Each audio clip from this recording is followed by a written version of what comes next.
চাওক আপোনাৰ মোৰ ডিঙিটো যেনেকৈ যদি কাটি দিওঁ APJ আব্দুল কালামৰ লগতো মোৰ তলত ৰখায়গৈ বৰ্তমান বহুত ছাকচেছফুল মানুহবিলাকতো সেই 90-100 ষ্টেণ্ড কৰা মানুহ নহয় মেক্সিমাম ছাকচেছ পোৱা মানুহবিলাক সেই মিডল ৰেঞ্জত থকা মানুহবিলাকে হিমন্ত বিশ্ব শৰ্মা সাংঘাতিক ডাইল বস্তু মই আপোনাক কৈ দিছোঁ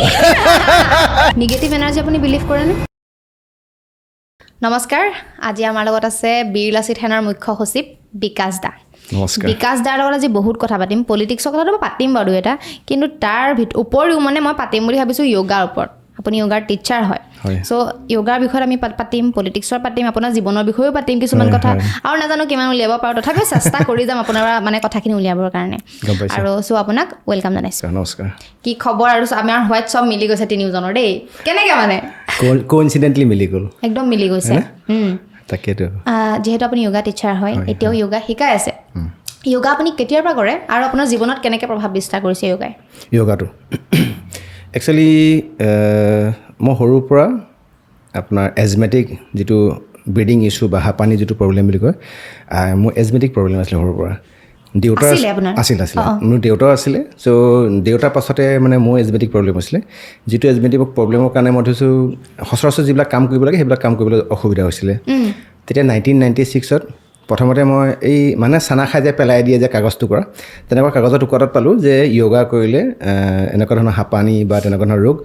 নিৰাময় হয় প্ৰথমতে মই এখন কিতাপৰ পৰাই আৰম্ভ কৰিছিলোঁ সেই কিতাপখনৰ পৰা প্ৰথমতে আৰম্ভ কৰাৰ পাছত ক্লাছ 4 1996ৰ কথা কৈছোঁ তেতিয়া মোৰ শিৱসাগৰৰ মোৰ যি য়োগাৰ যি আদিগুৰু তেওঁৰ পৰা মই যোগ আৰম্ভ কৰিলোঁ যোগত যেতিয়া তাৰ পৰা আৰম্ভ কৰিলোঁ যোগ আৰম্ভ কৰি যোগত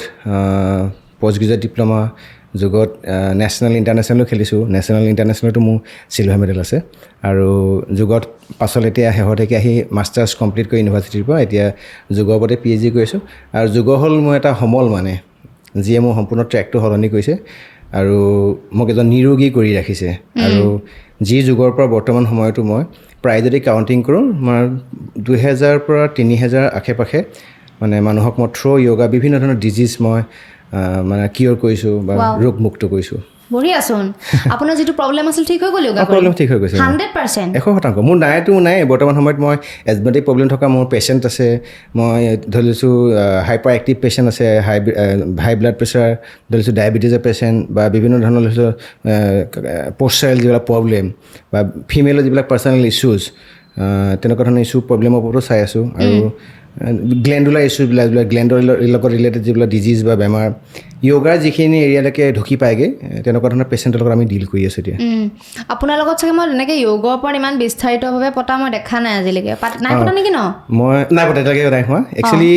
বীৰ লাচিত সেনা অসমত মই যোগদান কৰিছোঁ 2019-20 মানে কেব আৰু কা সময়ত তাৰ আগলৈকে মই প্ৰফেচনেলি ফুল্লি মানে য়োগাৰ লগত এজন জড়িত ব্যক্তি আছিলোঁ মই বিভিন্ন স্কুল বা কলেজত বা ইউনিভাৰ্চিটিত যোগ সম্পৰ্কীয় কৰ্মশালা বা যোগ সম্পৰ্কীয় তেনেকুৱা ক্লাছ বা মই চাকৰিও কৰি আছিলোঁ কিন্তু শেহতীয়াভাৱে যেতিয়া বীৰ লাচিত অসমৰ মজিয়ালৈ আহিলোঁ দুইটা দিশ মানে সমানে চলাবলৈ দিগদাৰ হয় ধৰি লৈছোঁ বিভিন্নজন IAS IPS অফিচাৰ বা আপোনাৰ এনেকুৱা কিছুমান ক্ৰিটিকেল ডিজিজ আছে যিবিলাক ক্ৰিটিকেল ডিজিজ ধৰি লৈছোঁ ডাঙৰ হস্পিটেলৰ পৰা ঘূৰি অহাৰ পাছতো ভাল হোৱা নাছিলে য়োগা আৰু প্ৰপাৰ ডিচিপ্লিনেৰী লাইফ আৰু প্ৰপাৰ ফুড হেবিট যিটো ডায়েট মেইনটেইন কৰিব লাগে তাৰ যোগেদি কিন্তু এতিয়া বৰ্তমান সময়ত মই 3-4 ইয়াৰ্ছ আগৰ কথা কৈ আছোঁ বহুতখিনি মানুহৰ পেচেণ্টৰ লগত ক্ল'জ কানেকশ্যন আছিলে বহুতো যদি ADHD প্ৰব্লেমে হওক বা ODD প্ৰব্লেমে হওক বা ডিপ্ৰেশ্যনে হওক বা ধৰি লৈছোঁ মেণ্টেল ইছ্যুজে হওক বা ধৰি লৈছোঁ বোলে ইনচমিনিয়া প্ৰব্লেম তাৰপৰা ধৰি লৈছোঁ তেনেকুৱা ধৰণৰ যেনেকুৱা যিকোনো ধৰণৰ ইছ্যুৰ লগত মানে আমি জড়িত আছিলোঁ কিন্তু সংগঠনৰ মজিয়ালৈ অহাৰ পৰা এতিয়া তালত অকণমান টাচটো কমি গুচি গ'ল অলপ দিনৰ আগত আপুনি হেৰিয়ৰ ইণ্টাৰভিউ লৈছিলে আমাৰ দিব্যজ্যোতিৰ ওপৰত লৈছিলে যে দিব্য য়োগাৰ আমি একেলগে আৰম্ভ কৰা য়োগা মানে মই পূৰ্বাঞ্চল যোগা মহাবিদ্যালয়ত যেতিয়া মানে PG ডিপ্ল'মা কৰিছিলোঁ আমি একেলগে কৰা এতিয়া বৰ্তমান PhD কৰিছোঁ মোৰ গাইড হ'ল ডক্টৰ মাধন বৰা শংকৰদেৱ বিশ্ববিদ্যালয় তাতো মোৰ যোগ বিজ্ঞান বিভাগৰ ওপৰতে PhD চলি আছে মানে আপুনি যে কৈছে দিব্যদাৰ কথা তেখেতে কৈছে য়োগত মানে অকল প্ৰাণায়ামে নাথাকে তাত বহুতো বস্তু জড়িত হৈ থাকে অকণমান বিস্তাৰিত যোগ বুলি ক'লে আপুনি স্পেচিয়েলি আমি পতঞ্জলি যদি যোগসূত্ৰ যোগলৈ চাওঁ অষ্টাংগ যোগলৈ যদি আপুনি আহে যম নিয়ম আসন প্ৰাণায়াম প্ৰত্যাহাৰ ধাৰণা ধ্যান সমাধি যম বুলি ক'লে আকৌ তাতো আকৌ 5টা ভাগ থাকিব আপুনি অহিংস সত্য অষ্ট্ৰেয় ব্ৰহ্মচৰ্য অপৰিগ্ৰহ নিয়ম বুলি ক'লে শৌচ সন্তোষ তপ শ্ৰদ্ধা ঈশ্বৰ প্ৰণিধান বা নেক্সট আহি গ'ল আপোনাৰ আসন আমি যিটো পাৰ্ট যে আমি কৰি থাকোঁ যিটো আসন পাৰ্টটোতো বেলেগ এটা পাৰ্ট হয় যোগৰ 8টা পাৰ্টৰ 3 নম্বৰ পাৰ্টটো তাৰপিছত আহিলে প্ৰাণায়াম সেইখিনি কিন্তু ক্ৰনলজিকেলি কৰিব লাগিব আৰু প্ৰাণায়াম কৰি আসন নহয় কিন্তু আসন কৰাৰ পাছতহে প্ৰাণায়াম পাছত ধৰিছোঁ যম নিয়ম আসন প্ৰাণায়াম ধাৰণা ধ্যান সমাধি গোটেইকেইটা ষ্টেপ বাই ষ্টেপ 8টা এলিমেণ্টছে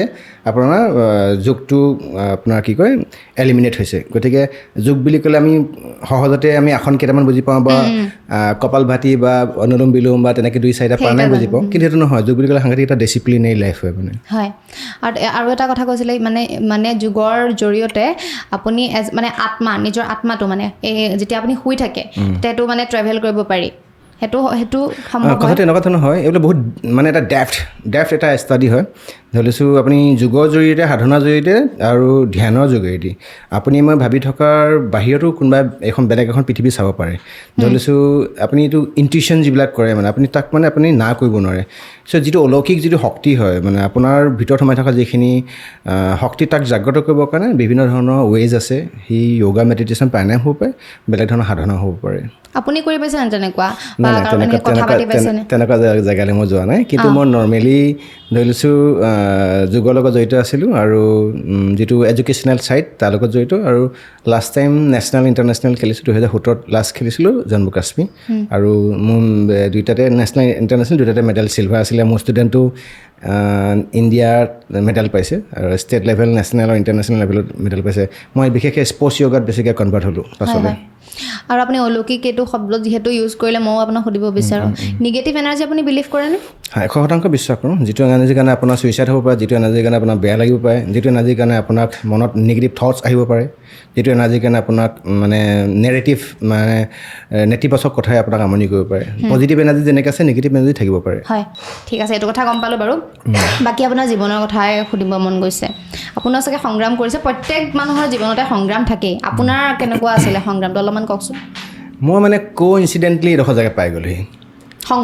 সংগঠনত একচুৱেলি মোৰ ঘৰৰ ফেমিলি ভাবিছিলে একো নহ'লেও 3rd গ্ৰেড 4th গ্ৰেডৰ চাকৰি এটা হ'লেও কৰিব একো নহ'লেও মানে ৰঙা টুপি পিন্ধি পেলাই হ'লেও পুলিচত সোমাব মই কথাটো তেনেকৈ ভাবিছিলোঁ প্ৰথমতে কিন্তু মই খুব মানে ফিনেন্সিয়েলি উইক ফেমিলি বা বিলংছ কৰিছিলোঁ দেউতা মানে পেছাগতভাৱে এজন ৰাজমিস্ত্ৰী আছিলে আপুনি গম পাই চাগে গাঁৱৰ ৰাজমিস্ত্ৰীবিলাকে আপোনাৰ কলিকতাৰ ৰাজমিস্ত্ৰী নিচিনা নহয় মিস্ত্ৰী নিচিনা সাংঘাতিক ডাঙৰ ডাঙৰ বিল্ডিং বনাব নোৱাৰে ত' তেতিয়া মই ক্লাছ 4তে মোৰ মা ঢুকাইছে মই ক্লাছ 4তে মা ঢুকাইছে কি হৈছিলে তেখেতৰ মাৰ মেলিনা হৈছিলে মই শ্বৰ্টকৈ ক'বলৈ গ'লে সেইটো সময়ত যদি মোৰ টকা 50,000 মানো যদি লগত থাকিলেহেঁতেন মাক চাগে মই ভাল এখন মেডিকেলত দেখাই বচাব পাৰিলোঁহেঁতেন মাক মানে মই 1996ত ক্লাছ 4ত থাকোঁতে হেৰুৱাইছোঁ মানে ইমান সৰুতে আপুনি কেনেকৈ মানে তেতিয়া চাগে আপুনি গমেই পোৱা নাছিলে ন ফিল কৰিব পৰা নাছিলে হয়তো গম পাই এতিয়া যদি মই ৰিমাইণ্ড কৰোঁ গম পাওঁ যে মা এনেকুৱা ঘটনা ঘটি ঢুকাইছিলে মা মেলিনা হৈছিলে কিন্তু তেতিয়া আমাৰ মানে টকা পইচা বহুত অভাৱ সাংঘাতিক ধৰণৰ অভাৱ আছিলে মাক জয়সাগৰ মেডিকেল কলেজতে দেখাইছিলোঁ তেতিয়া মা ঢুকাইছিলে মা ঢুকাৰ পাছৰ পৰাই মানে এটা দেখিছোঁ 1996তে প্ৰথম চকটো খাই গৈছোঁ মানে যে মাতৃবিহীন জীৱন মানে কেনেকৈ পাৰ কৰিব লাগে নিসংগতা কি সেইটো সময়তে মানে ভালকৈ বুজি পাইছোঁ তেতিয়া মানে কিছুমান বস্তুৰ মানে অলপমান মোক কনচিয়াছনেছটো সেইটো সময়তে খুব আহিছে যে মই সচেতনতা যিটো মই কৰিব লাগে জীৱৰ কাৰণে কিবা এটা কৰিব মানে সদায় ছাপ্ৰেশ্যন এটা থাকেই মানে মনত বেয়া দুখ লগা এটা অনুভৱ থাকিবলৈ আৰম্ভ কৰিলে তাৰপিছতে ক্লাছ 4 মানতে মই নিজে ভাবিলোঁ যে জীৱনত কিবা এটা কৰিব লাগিব মানে মোৰ এতিয়া মনত আছে মালৈ মই এখন চিঠি লিখিছিলোঁ মানে আপুনি 1996ত মানে যে ঘৰটো মই এনেকৈ বনাম যে মই আমুক চাকৰি কৰিম তামুক কৰিম ভাল মানুহ হ'ম সেই চিঠিখন মই হুবহু মানে মনত মানে এতিয়াও খেলাই থাকে তো সেইটো কাৰণে মই তেতিয়া ভাবিলোঁ যে মালৈ লিখা চিঠিখন বা মালৈ কিনি থোৱা এটা বেগ কিনি থৈছিলোঁ মায়ে কিন্তু সেই বেগটো ল'বলৈও নাপালে মায়ে বেগটো ল'বলৈ নাপালে মায়ে সেই বেগটো ল'বলৈ নাপাওঁতে ঢুকাই গুচি গৈছে মানে কলা বেগ এটা মোৰ এতিয়া মনত আছে 120 টকা লৈছিলে তেতিয়া দিনত 120 টকা 96ত বহুত টকাও হয় তাৰপৰা তেতিয়া মাথাত খুব বেছিকৈ ষ্ট্ৰাইক কৰিলোঁ যে I have to do something for my life তাৰপৰা ক্লাছ 4ৰ পৰা সংগ্ৰাম আৰম্ভ দেউতাৰ পৰা ক্লাছ 4ত পঢ়াৰ পৰা আজিলৈকে পইচা বিচাৰি পোৱা নাই আৰু দেউতাই আকৌ বিয়া পাতিছে আমিও বাচ্চা আছিলোঁ মোৰ 2জনী ভণ্টি আছিলে কাৰণে চবেই ফেমিলিয়ে জোৰ দিয়াৰ কাৰণে এই মা কিন্তু এতিয়া যি মা আছে মোক খুব মৰম কৰে মানে এতিয়া মই ইয়াত যদি কওঁ মোক কিবা পানী লগা গা ভাল নাইকিয়া হৈছে বুলি ক'লে মায়ে তাত মানে মা ইম'চনেল হৈ যায় মানে মা বুলি ভগৱানৰ আশীৰ্বাদ সেইটো হয় তাৰপৰা 4 মানৰ পৰা ধৰি লৈছোঁ এতিয়া ক'ৰবাত ৰাস হ'ল, ক'ৰবাত ভাওনা হ'ল, পূজা হ'ল, ডিঙিত এনেকৈ ৰছী লগাই হওক বা ধৰি লৈছোঁ এনেকৈ আপোনাৰ দোকান এখন দি হওক, মানে টেবুল এখন দি পেলাই দোকান দি তেতিয়াৰ পৰা আৰম্ভ কৰা জীৱনটো। বিভিন্ন ঘাট প্ৰতিঘাত পাৰ হৈছে জীৱনত। মই এনেকুৱা নহয় যে ঘপককৈ আহি পেলাই আজি বিকাশ অসম আজি ৰাইজে চিনি পোৱা মানুহটো। বহুত কষ্ট, ঘাট প্ৰতিঘাত, দুখ কষ্ট, লঘোণে ভোকে থকা হৈছে জীৱনটোত। আৰু খুব পঢ়াৰ মানে হেঁপাহ এটা আছিলে, মানে চবেই মানে কলেজ ইউনিভাৰ্চিটি পঢ়ে, তেতিয়া গম পাওঁ ময়ো পঢ়িম বুলি। কিন্তু কলেজ ইউনিভাৰ্চিটি পঢ়িবৰ কাৰণে পইচা লাগিব ন, গতিকে সেইবিলাক চব নিজে টিউশ্যন চিউশ্যন কৰি, হাজিৰা কৰি, লোকৰ ঘৰত কাম চাম কৰি তেনেকৈ পইচা পাতি গোটাই মানে এইডোখৰ জেগা পাইছোঁহি। প্ৰথমতে ডিব্ৰুগড় ইউনিভাৰ্চিটিত পঢ়িলোঁ, first bachelors degree in physical education, then masters.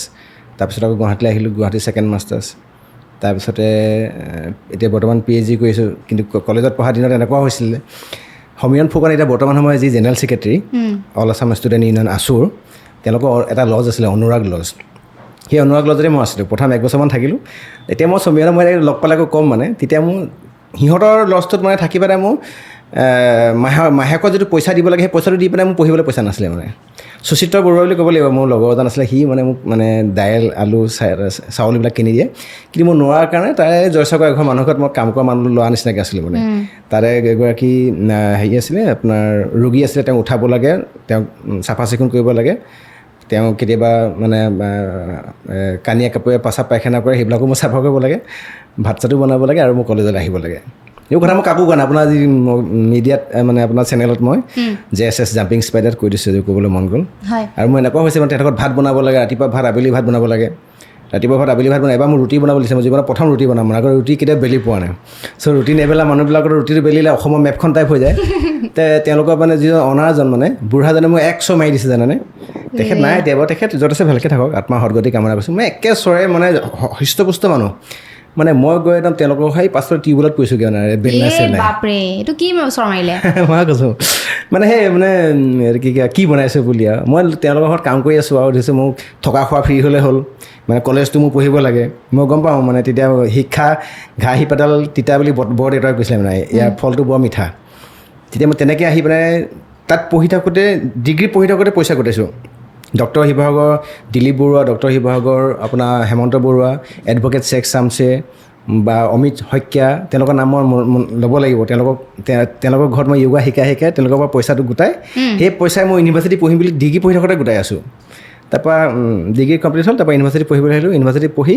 মানে জীৱন যাত্ৰাটো অলপমান শিক্ষা যাত্ৰাটো মানে উল্টা পুল্টা মোৰ। এই পঢ়িলোঁ, আকৌ চাকৰি কৰিলোঁ, আকৌ পইচা গোটালোঁ, আকৌ পঢ়িলোঁ। দেউতাই আপোনাক মানে হেল্প কৰিব বিচাৰিছিল নে, আপুনি যিহেতু পইচা লোৱা নাছিলে দেউতাৰ পৰা? মানে দেউতাই মানে এনেকুৱা নহয়, দেউতা পকা মিস্ত্ৰী কৰা মানুহজনৰ তেতিয়া হাজিৰা আছিলে 150-200 টকা আছিলে, এতিয়া দিনত 600-700 টকা। আমাৰ চব মানে চাউলৰ পৰা পানীলৈকে কিনা আছিলে। নিজৰ খেতি বাতি বুলিও একো নাছিলে। কথাটো এনেকুৱা ধৰণৰ, দেউতাই ঘৰ চলাব নে আমাকে চলাব। এতিয়া হাজিৰা কৰা মানুহবিলাক আপুনি গম পায় যে বহুত বেছি বৰষুণ হ'লেও কাম নহয়, ৰ'দ হ'লেও কাম নহয়। আৰু পঢ়াৰ ক্ষেত্ৰতো যিটো মানে পইচা দৰকাৰ হয়তো সাংঘাতিক এটা হিউজ এমাউণ্ট দৰকাৰ হৈ যায়। আৰু এই মা যে মানে মই মাহীমা বুলি কেতিয়াও কৈ পোৱা নাই আজিলৈকে, ৰাইজে বুজিবৰ কাৰণে কৈছোঁ। এই মায়ে মোক এনেকুৱা আছিলে, মানে ডিব্ৰুগড় ইউনিভাৰ্চিটিত পঢ়ি থাকোঁতে মোৰ মানে ফিজ দিবৰ কাৰণে মায়ে মানুহৰ ঘৰত ঘৰে ঘৰে আপোনাৰ ধান দাইছিলে, ঘৰে ঘৰে মানে কঠীয়া ৰুইছিলে। মানে আপুনি lucky? Honestly speaking, I am lucky person. এইবোৰ বহুত মৰম কৰিছে, বহুত কষ্ট কৰি এডোখৰ জেগালৈ আনিছে। মানে আপোনাৰ হয়তো সেইটো কাৰণে অহংকাৰ নাই নেকি, যিমানখিনি আপুনি কষ্ট কৰিছে, জিৰ'ৰ পৰা আপুনি ষ্টাৰ্ট কৰিছে। অহংকাৰ বহুত ডাঙৰ এমাউণ্টৰ পইচা দেখিছোঁ, ভাল মানুহক লগ পাইছোঁ। এতিয়া যিবিলাক মানুহে মানুহক চেল্ফি ল'বলৈ দৌৰাদৌৰি কৰি, সেইবিলাক মানুহৰ লগত মই এটা সময়ত খুব ভাল সম্পৰ্ক। তেনেকুৱাবিলাক মানুহক মই যোগ প্ৰাণায়ামৰ মই য়োগা গুৰু হিচাপে আছিলোঁ। আৰু মানে কথা তেনেকুৱা নহয়, আপুনি যিকেইটা দিনৰ কাৰণে পৃথিৱীলৈ আহিছে, আপুনি থৈ যাব কি, মানে আপুনি একো থৈ যাব নোৱাৰে। ভাল কাম কৰি গ'লে খালি আপোনাৰ নামটো থাকি যাব। গতিকে আপুনি ভাল কাম কৰিব লাগিব। আৰু আপোনাৰ পৰিচয় তাতহে ন, যিদিনাখন আপুনি ঢুকাব, আপোনাৰ শ্মশানত কিমান মানুহ হৈছে। আপুনি যদি এজন অসমৰ যদি প্ৰাসংগিক ব্যক্তি হয়, আপোনাৰ মৃত্যুৰ দিনাখনি শ্মশানত 1000-20 মানুহ হ'ব। আপুনি যদি অহংকাৰী হয়, আপোনাৰ ডেড বডিটো নিবলৈ 4জন মানুহ নাথাকিব। গতিকে অহংকাৰটো এটা নিজক ধ্বংস কৰা এটা, মানে মই অহংকাৰ কৰিবলৈ হ'লে নিজে নিজৰ মাজত সেইটো নিগেটিভ নেৰেটিভটো বনাই ল'ব লাগিবতো। চ' আপোনাৰ আগত মই অহংকাৰ দেখুৱাৰ আগতো মই নিজক ধ্বংস কৰিব লাগিব। গতিকে তেনেকৈ ভাবোঁ কথাবিলাক। আৰু আপোনাৰ অৰাটো কিন্তু পজিটিভ হয়। আৰু মানে সঁচাকৈ আৰু বহুত ব্যক্তিয়ে মানে মই যেতিয়া কৈছোঁ আৰু বিকাশ দাৰ এনেকৈ পডকাষ্ট কৰিম, তেতিয়া কৈছে কিন্তু মানুহজন বহুত ভাল আৰু বহুত মানে ৰেচপেক্ট কৰে মানুহক। মই দুইটা কথা জানো, মানে বেয়া ভাল দুইটা জানো হা। কথা তেনেকুৱা কথা নহয়, সেইখিনি হ'ল ভাল মানুহ, যিখিনি মানুহে ধৰি লৈছোঁ বেয়াখিনিক আপুনি ছাপ্ৰেছ কৰি ৰাখে ভালখিনিক এষ্টাব্লিছ কৰে আপুনি যদি ভাবে বিকাশ দা চব ভাল কথাই জানে বেয়া কথা নাজানে মই বেয়া জানো ভাল জানো কিন্তু কথাটো হ'ল এনেকুৱা ধৰণৰ মই হ'লো অসমৰ এটা ল'ৰা হয় মই যদি আপোনাৰ যদি একো ভাল কৰিব নোৱাৰোঁ মোৰতো ৰাইট নাই যে আপোনাক বেয়া কৰিব লাগে আৰু মানে আপুনি পজিটিভ যেতিয়া কামবিলাক কৰিব চব পজিটিভ মানুহবিলাক লগ পাই গৈ থাকিব আৰু নিগেটিভ মানুহ যেতিয়া আপুনি লগ পাব সেই নিগেটিভ মানুহজনক আপুনি কিবা কাম যদি পজিটিভ কৰিব পাৰিলে সেইটো আপোনাৰ জীৱনৰ মানে চবচে মানে বিগেষ্ট এটা ছাকচেছ হয় মই যে যিটো লগ পাইছিলোঁ মানে জেলত মই জেলৰ পৰা ওলোৱা দিনাখনি মোৰ তাতে চোৰ ডকাইত গোটেইগাল মোৰ ফ্ৰেণ্ড হৈ গ'ল চব ফ্ৰেণ্ড হৈ গ'ল তাক ছাইডলৈ মাতি আনি কাউন্সেলিং কৰোঁ য়োগা শিকাওঁ প্ৰাণায়াম শিকাওঁ প্ৰথম দিনাখন জেলত সোমাইছোঁ ছেকেণ্ড দিনাখনতো মোৰ এটা ৰিং চুৰ কৰি দিছে তাত এই ড্ৰাগছ খোৱাবিলাক থাকে ন মানে ড্ৰাগছ খোৱা ল'ৰা ভাং খোৱা ল'ৰা এডিক্টেড ল'ৰাবিলাক তেতিয়া মই গম পাইছোঁ যে ইহঁতক অলপমান কিবা এটা কৰিব লাগিব তাৰ জেলৰ কিন্তু ভিতৰৰ মানুহখিনি বিৰাট মানে কোঅপাৰেশ্যন খুব ধুনীয়া আহে তেওঁলোকৰ সেইটোৱে মানে মই ভিতৰকৈ ভাবোঁ যে আপুনি পজিটিভ আৰু মই যোগৰ চৰ্চা মই ৰেগুলাৰ কৰোঁ মানে ৰেগুলাৰ প্ৰেক্টিছ থাকে আৰু ৰেগুলাৰ প্ৰেক্টিছ যোগৰ প্ৰেক্টিছ আপোনাৰ অহংকাৰ দম্ভ ঈৰ্ষা লোভ মোহ কাম ক্ৰোধ যিবিলাক আপোনাৰ সেইবিলাক ইনষ্টিংবিলাক থাকে সেইবিলাক ডমিনেট কৰি ৰাখিব পাৰে আৰু মনটোক যেতিয়া আপুনি ডমিনেট কৰি ৰাখিব 100% তেতিয়াহ'লে আপুনি আনক অনিষ্ট কাম যেতিয়া অনিষ্ট কৰা একো কাম নকৰিব অবভিয়াছলি সেই মানুহজনে আপোনাৰ প্ৰতি পজিটিভ হৈ থাকিব এতিয়া আমাৰ ধৰি লওক সমাজৰ সংগঠন আপুনিও সংগঠনত আছে আৰু বেলেগ মানুহো সংগঠন আছে কিন্তু সকলোৱে কথা কোৱাৰ শৈলীটো বেলেগ আপোনাৰ মই এটা বস্তু খুব ভাল লাগে আপুনি যদি কাৰোবাক কিবা এটা কথা বুজাই দম দি নকয় যে ভাই এইটো বস্তু মানে নিজৰ হিচাপে কয় যে এইটো বস্তু এনেকুৱা কৰি ছাজেশ্যন দিয়ে এইটো বস্তু এনেকুৱা কৰিবি তোৰ ভাল হ'ব বা তোমাৰ ভাল হ'ব সেইটো বস্তু দিয়ে আৰু আন এচাম আছে দম দিয়ে মানে কিন্তু সেইটো একচুৱেল নহয় মানে বুজি পাইছে কিন্তু আপোনাৰটো একচুৱেল মানে মই ফিল কৰোঁ সেই বস্তুটো আপুনি ধুনীয়াকৈ বুজে সেই কৌশলটো হ'ব লাগে আচলতে মানে কথাটো এনেকুৱা কথা নহয় আমি যিকোনো এংগেলৰ পৰা চালে আমি হিউমেন বিং হয় মানে মানুহ যেতিয়া মানৱীয়তা থাকিব লাগে আমি ইতৰ প্ৰাণীতকৈ অলপ বেলেগ আমাৰ বুদ্ধিমত্তা আছে আমাৰ ধৰিছোঁ জেনেৰেল ইনষ্টিংবিলাকো আছে আমাৰ খং ৰাগ বুদ্ধিমত্তা চিন্তা চৰ্চা কৰিব পৰা যিবিলাক জেনেৰেল যিখিনি আমাৰ নলেজ বা জ্ঞান গতিকে আমি কথাটো যদি কাৰোবাক হাৰ্ম নকৰাকৈ কৰিব পাৰি খাম নকৰাকৈ কৰিলে ভাল হয় মই পাপলৈ ভয় কৰোঁ অলপমান মানে পাপ কৰিবলৈ বেয়া পাওঁ নকৰাই ভাল পাপ অঁ আৰু আপোনাৰ পেজত মই দেখিছিলোঁ এই 4 দিনমানৰ চাগে আগতে দিছে আপুনি লিখিছিলে এই তেওঁ পাচলি দোকানত যে একেলগে এখন ফটো দিছিলে সেই বস্তুটো খুব ভাল লাগিছে মানে খুব উৎসাহ দিছে মানুহজনক আপুনি লিখি পেলাই দাদা বুলি কিবা সম্পৰ্ক এনেকৈ লিখিছিলে ন সেইটো উৎসাহিত কৰিছে যি কামটো চাংচাৰী হয় আমাৰ হেৰি হয় ভৈৰৱ ৰাজবংশী ককায়েক হয় মানে কথাটো হ'ল কি আমি কিছুমান ফুটপাথত 2-4খন এনেকৈ দোকান আমি ইতিমধ্যে খুলি দিছোঁ বা যিসকলে খুলিবৰ কাৰণে ধৰিছোঁ বাধা প্ৰদান কৰে বা নিদিয়ে তেনেকুৱা ক্ষেত্ৰত আমি এনেকুৱা ধৰণৰ কৈছোঁ আমি GMC আপোনাৰ ধৰিছোঁ চেয়াৰমেনৰ লগত কণ্টেক্ট কৰা আহিছোঁ তেওঁলোকৰ লগত বা GMDয়ে মানুহৰ লগত যোগাযোগত আহি পিনে তেওঁলোকক আমি দোকান এখন খুলি দিয়াৰ ব্যৱস্থা কৰিছোঁ ধৰিছোঁ আপুনি দিনটোত 500 বা 1000 টকা এটা ইনকাম কৰিলেও মাহেকত ধৰিছোঁ 1500 বা আপোনাৰ 30,000 টকা 15,000 বা 30,000 টকা এটা ইনকাম থাকে সেই মানুহজনক যদি এটা 10টা ফেমিলি যদি আমি তেনেকুৱা 10টা যদি সংস্থাপন কৰি দিব পাৰোঁ মইতো ঘাটিয়াম সৰু মানুহ মই ডাঙৰ মানুহ তেতিয়াহ'লে বেলেগ কথা তেনেকৈ চেষ্টা কৰিছোঁ আজিকালি কি এনেকুৱা ধৰণৰ হয় মানে সেইদিনাখনি যেতিয়া মই তাতে পাচলি দোকানত বহিছোঁ মানে এই চশমাখন হ'ল মোৰ ফটো চিন্থেটিক মানে ৰ'দত ক'লা হৈ যায় কোনোবাই লিখিছে যে ছানগ্লাছ পিন্ধি মানে পাচলি বেপাৰ কৰিছে মই তেতিয়া তাত তলত লিখি দিছোঁ মই ছানগ্লাছ পিন্ধাটো অপৰাধ নেকি যে মই যে ইউনিভাৰ্চিটিত PhD কৰি থকা বস্তুটো যে পাচলি দোকানৰ কাৰণে যদি মই মানুহৰ লগত বহিছোঁ আজি আমাৰ অসমীয়া মানুহে বিৰাট লাজ কৰে ন লাজ কৰে কাম কৰিবলৈ লাজ কৰে মানে চিধাচিধিকৈ মানে আপোনালোকে ষ্ট্ৰেইট কাটত গৈ পিনে পইচা ইনকাম কৰিব লাগে যে জীৱনটো কিমান ঘাত প্ৰতিঘাত থাকিব পাৰে কিমান জীৱনটোত আপুনি শিকিবলগীয়া কথা থাকিব পাৰে সেই এথিক্সবিলাক আমি নাজানো ন মাৰোৱাৰী বা হওক বা বেংগলী মাৰোৱাৰী বিহাৰীবিলাকে তেওঁলোকে সেই এথিক্সটো দেউতাকৰ পৰা শিকিছে দেউতাক বিজনেছমেন বা ককায়েক বিজনেছমেন আমাৰ অসমীয়া মানুহখিনিতো সেইটো না চব শ্বৰ্টকাট লাগে কিয় এনেকুৱা হয় মই এইটো সুধিব বিচাৰিছোঁ আমাৰ অসমীয়া মানুহখিনিয়ে মানে কিছুমান কাম কৰিবলৈ লাজ কৰে যেনেকৈ আজিকালি বা অকণমান আগবাঢ়িছে তথাপিও চাহ বেচা হওক তাৰপিছত পাচলি দোকান হওক মানে সৰু কাম বুলি ভাবে বহুত লাজ কৰে হয়তো তেনেকৈ নিবনুৱা হৈ ঘৰতে বহি থাকে এইটো কথা ইয়াতো মানে এটা প্ৰভাৱো পৰিছে হা আপুনি ৰিচেণ্টলি যদি ভালদৰে চায় বৰ্তমান সময়ত যদি 100টা আপুনি যদি অসমীয়া ল'ৰা গোট খুৱায় তাৰ 90জনে মানে আপোনাৰ মদ খায় তাৰ 90জনে ড্ৰাগছ নাখায় 90জনে আপোনাৰ চিগাৰেট খায় তাৰ 60জনে ড্ৰাগছ খাব তাৰপৰা বাকী ধৰিছোঁ 40জনে কি কয় আপোনাৰ ভাং খায় ড্ৰাগছ ভাং মদ এইবিলাকৰ প্ৰতি যদি আসক্তি থাকে এজন মানুহ নিউৰলজিকেলি বা সকলো ফালৰ পৰা আপুনি যদি অলপ আগত কৈ গ'ল যে নিগেটিভ এনাৰ্জি বিশ্বাস কৰা নকৰে এজন মানুহ নেতিবাচক হ'ব পাৰে এজন মানুহৰ ভাগৰ এজন মানুহৰ এলাহ মানে এজন মানুহ ধূত হ'ব পাৰে গতিকে যেতিয়া এনেকুৱা বস্তুৰ প্ৰতি আসক্তি থাকিব নিজৰ কোনো কৰ্মৰ প্ৰতি স্পৃহা নাথাকিব এডুকেশ্যন নাথাকিব তো 100% মানুহজনৰ মনটো সদায় পজিটিভৰ জেগাৰ পৰা নিগেটিভলৈ গৈ থাকিব চ' আপুনি মনটোক পজিটিভলি আপুনি ধাৰ দিব নে নিগেটিভলি ধাৰ দিব আৰু এটা কথাটো এনেকুৱা মই যেনেকৈ আগতে লোকৰ ঘৰত চাকৰ হিচাপে আছিলোঁ কাম কৰা চাকৰ দুঘৰ মানুহত আছিলোঁ মই মানুহকেইখন নাম খালি ৰিভিল কৰিব বিচৰা নাই মোৰ ঘৰৰ মানুহৰ কাৰণে মানে চিনাকি মানুহৰ কাৰণে এতিয়া তেতিয়া দিনটোতো এতিয়া কোনো মোক ক'লেহে গম পায় কোনোবাই হয় নে নহয় এতিয়া মোক কাৰোবাক ক'ব লাগিব যে এনেকুৱা মানে ক'লেও বিশ্বাস নহয় মিছা কথা কৈছ নেকি মানে ভাবে মোক কিবা অইল ONGC পুতেক বুলি ভাবে নহয় মই পকা মিস্ত্ৰী এজন পকা মিস্ত্ৰী পুতেক এজন দিন হাজিৰা কৰা এজন মানুহৰ পুতেক হয় কিন্তু সেইটোতো মোক আগতে মোৰ চিনাকি আছিলে ভদিয়া মিস্ত্ৰী পুতেক বিকাশ বৰুৱা এতিয়া বিকাশ অসমৰ দেউতাক বুলিয়ে কয় আকৌ ভদিয়া মিস্ত্ৰী বুলি কথাটো উল্টা হৈ গৈছে গ'ল এতিয়া আপুনি নিজৰ যেতিয়া যিখিনি সময়ত আপুনি পঢ়িব লাগে যিখিনি সময়ত আপুনি সাধনা কৰিব লাগে যিখিনি সময়ত আপুনি নিজৰ চৰিত্ৰত আপুনি গুৰুত্ব দিব লাগে সেইখিনি সময়ত যদি আপুনি যদি মানে বেছিকৈ আজাদী বিচাৰি ফুৰে বেছিকৈ যদি আনন্দ ফূৰ্তি বিচাৰি কৰি থাকে তেতিয়া কেতিয়া কোনো কাৰণত আপুনিতো বহুত ষ্ট্ৰাগল কৰাৰ কাৰণে আজি এডোখৰ জেগাত পাইছে আজি জাম্পিং স্পাইডাৰ JSS বুলি ক'লে সকলোৱে চিনি পায় আপোনাৰ নামেহেঁতি আজি ডেটত সকলোৱে চিনি পায় আপোনাৰ আজিৰ দিনটোতো একেদিনা অভাৰনাইটটো ৰুম চেঞ্জ হোৱা নাছিলে ন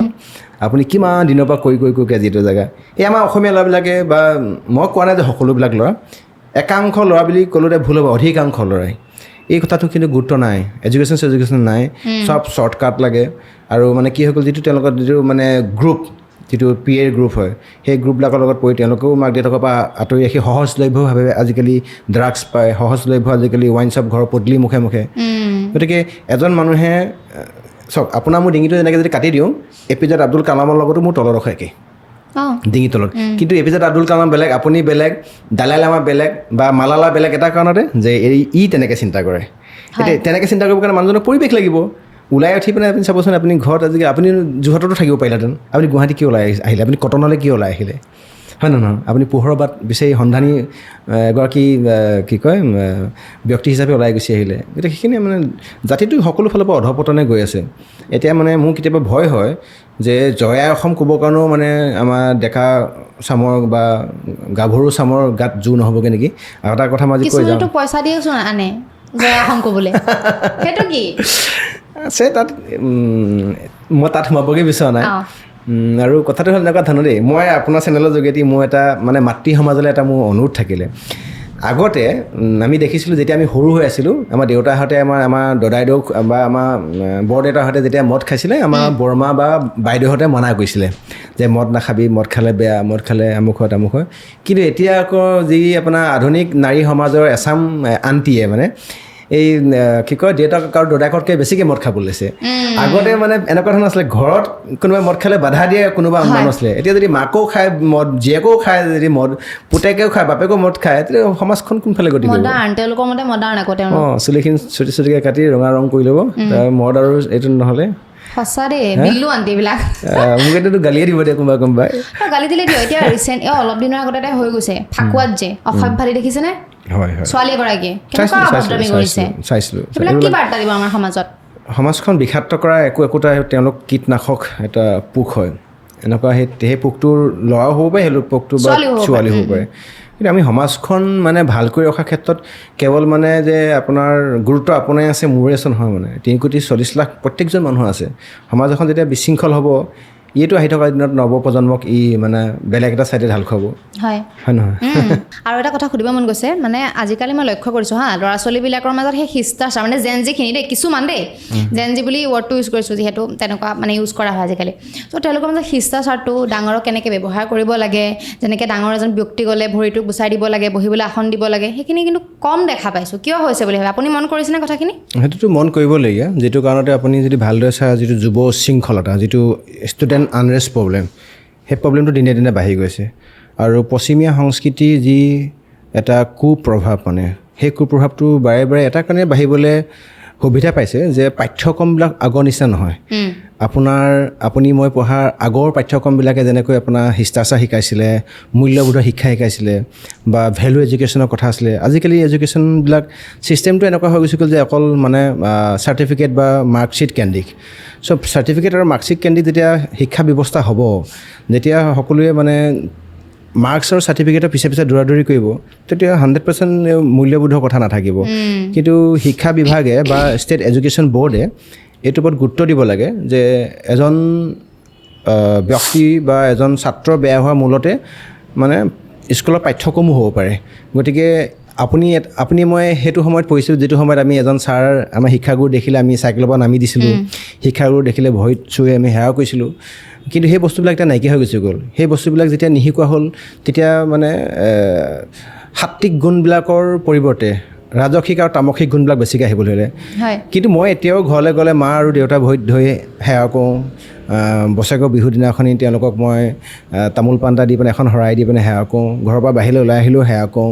মই কিবা শক্তি পাওঁ যেন লাগে এতিয়া সেই আপোনাৰ যেতিয়া পশ্চিমীয়া সংস্কৃতিবিলাকে বেছিকৈ গ্ৰাস কৰিবলৈ ধৰিলে আণ্টি আৰু আণ্টছবিলাকে যেতিয়া আংকুলবিলাকে যেতিয়া গ্ৰাস কৰিবলৈ ধৰিলে মা দেউতা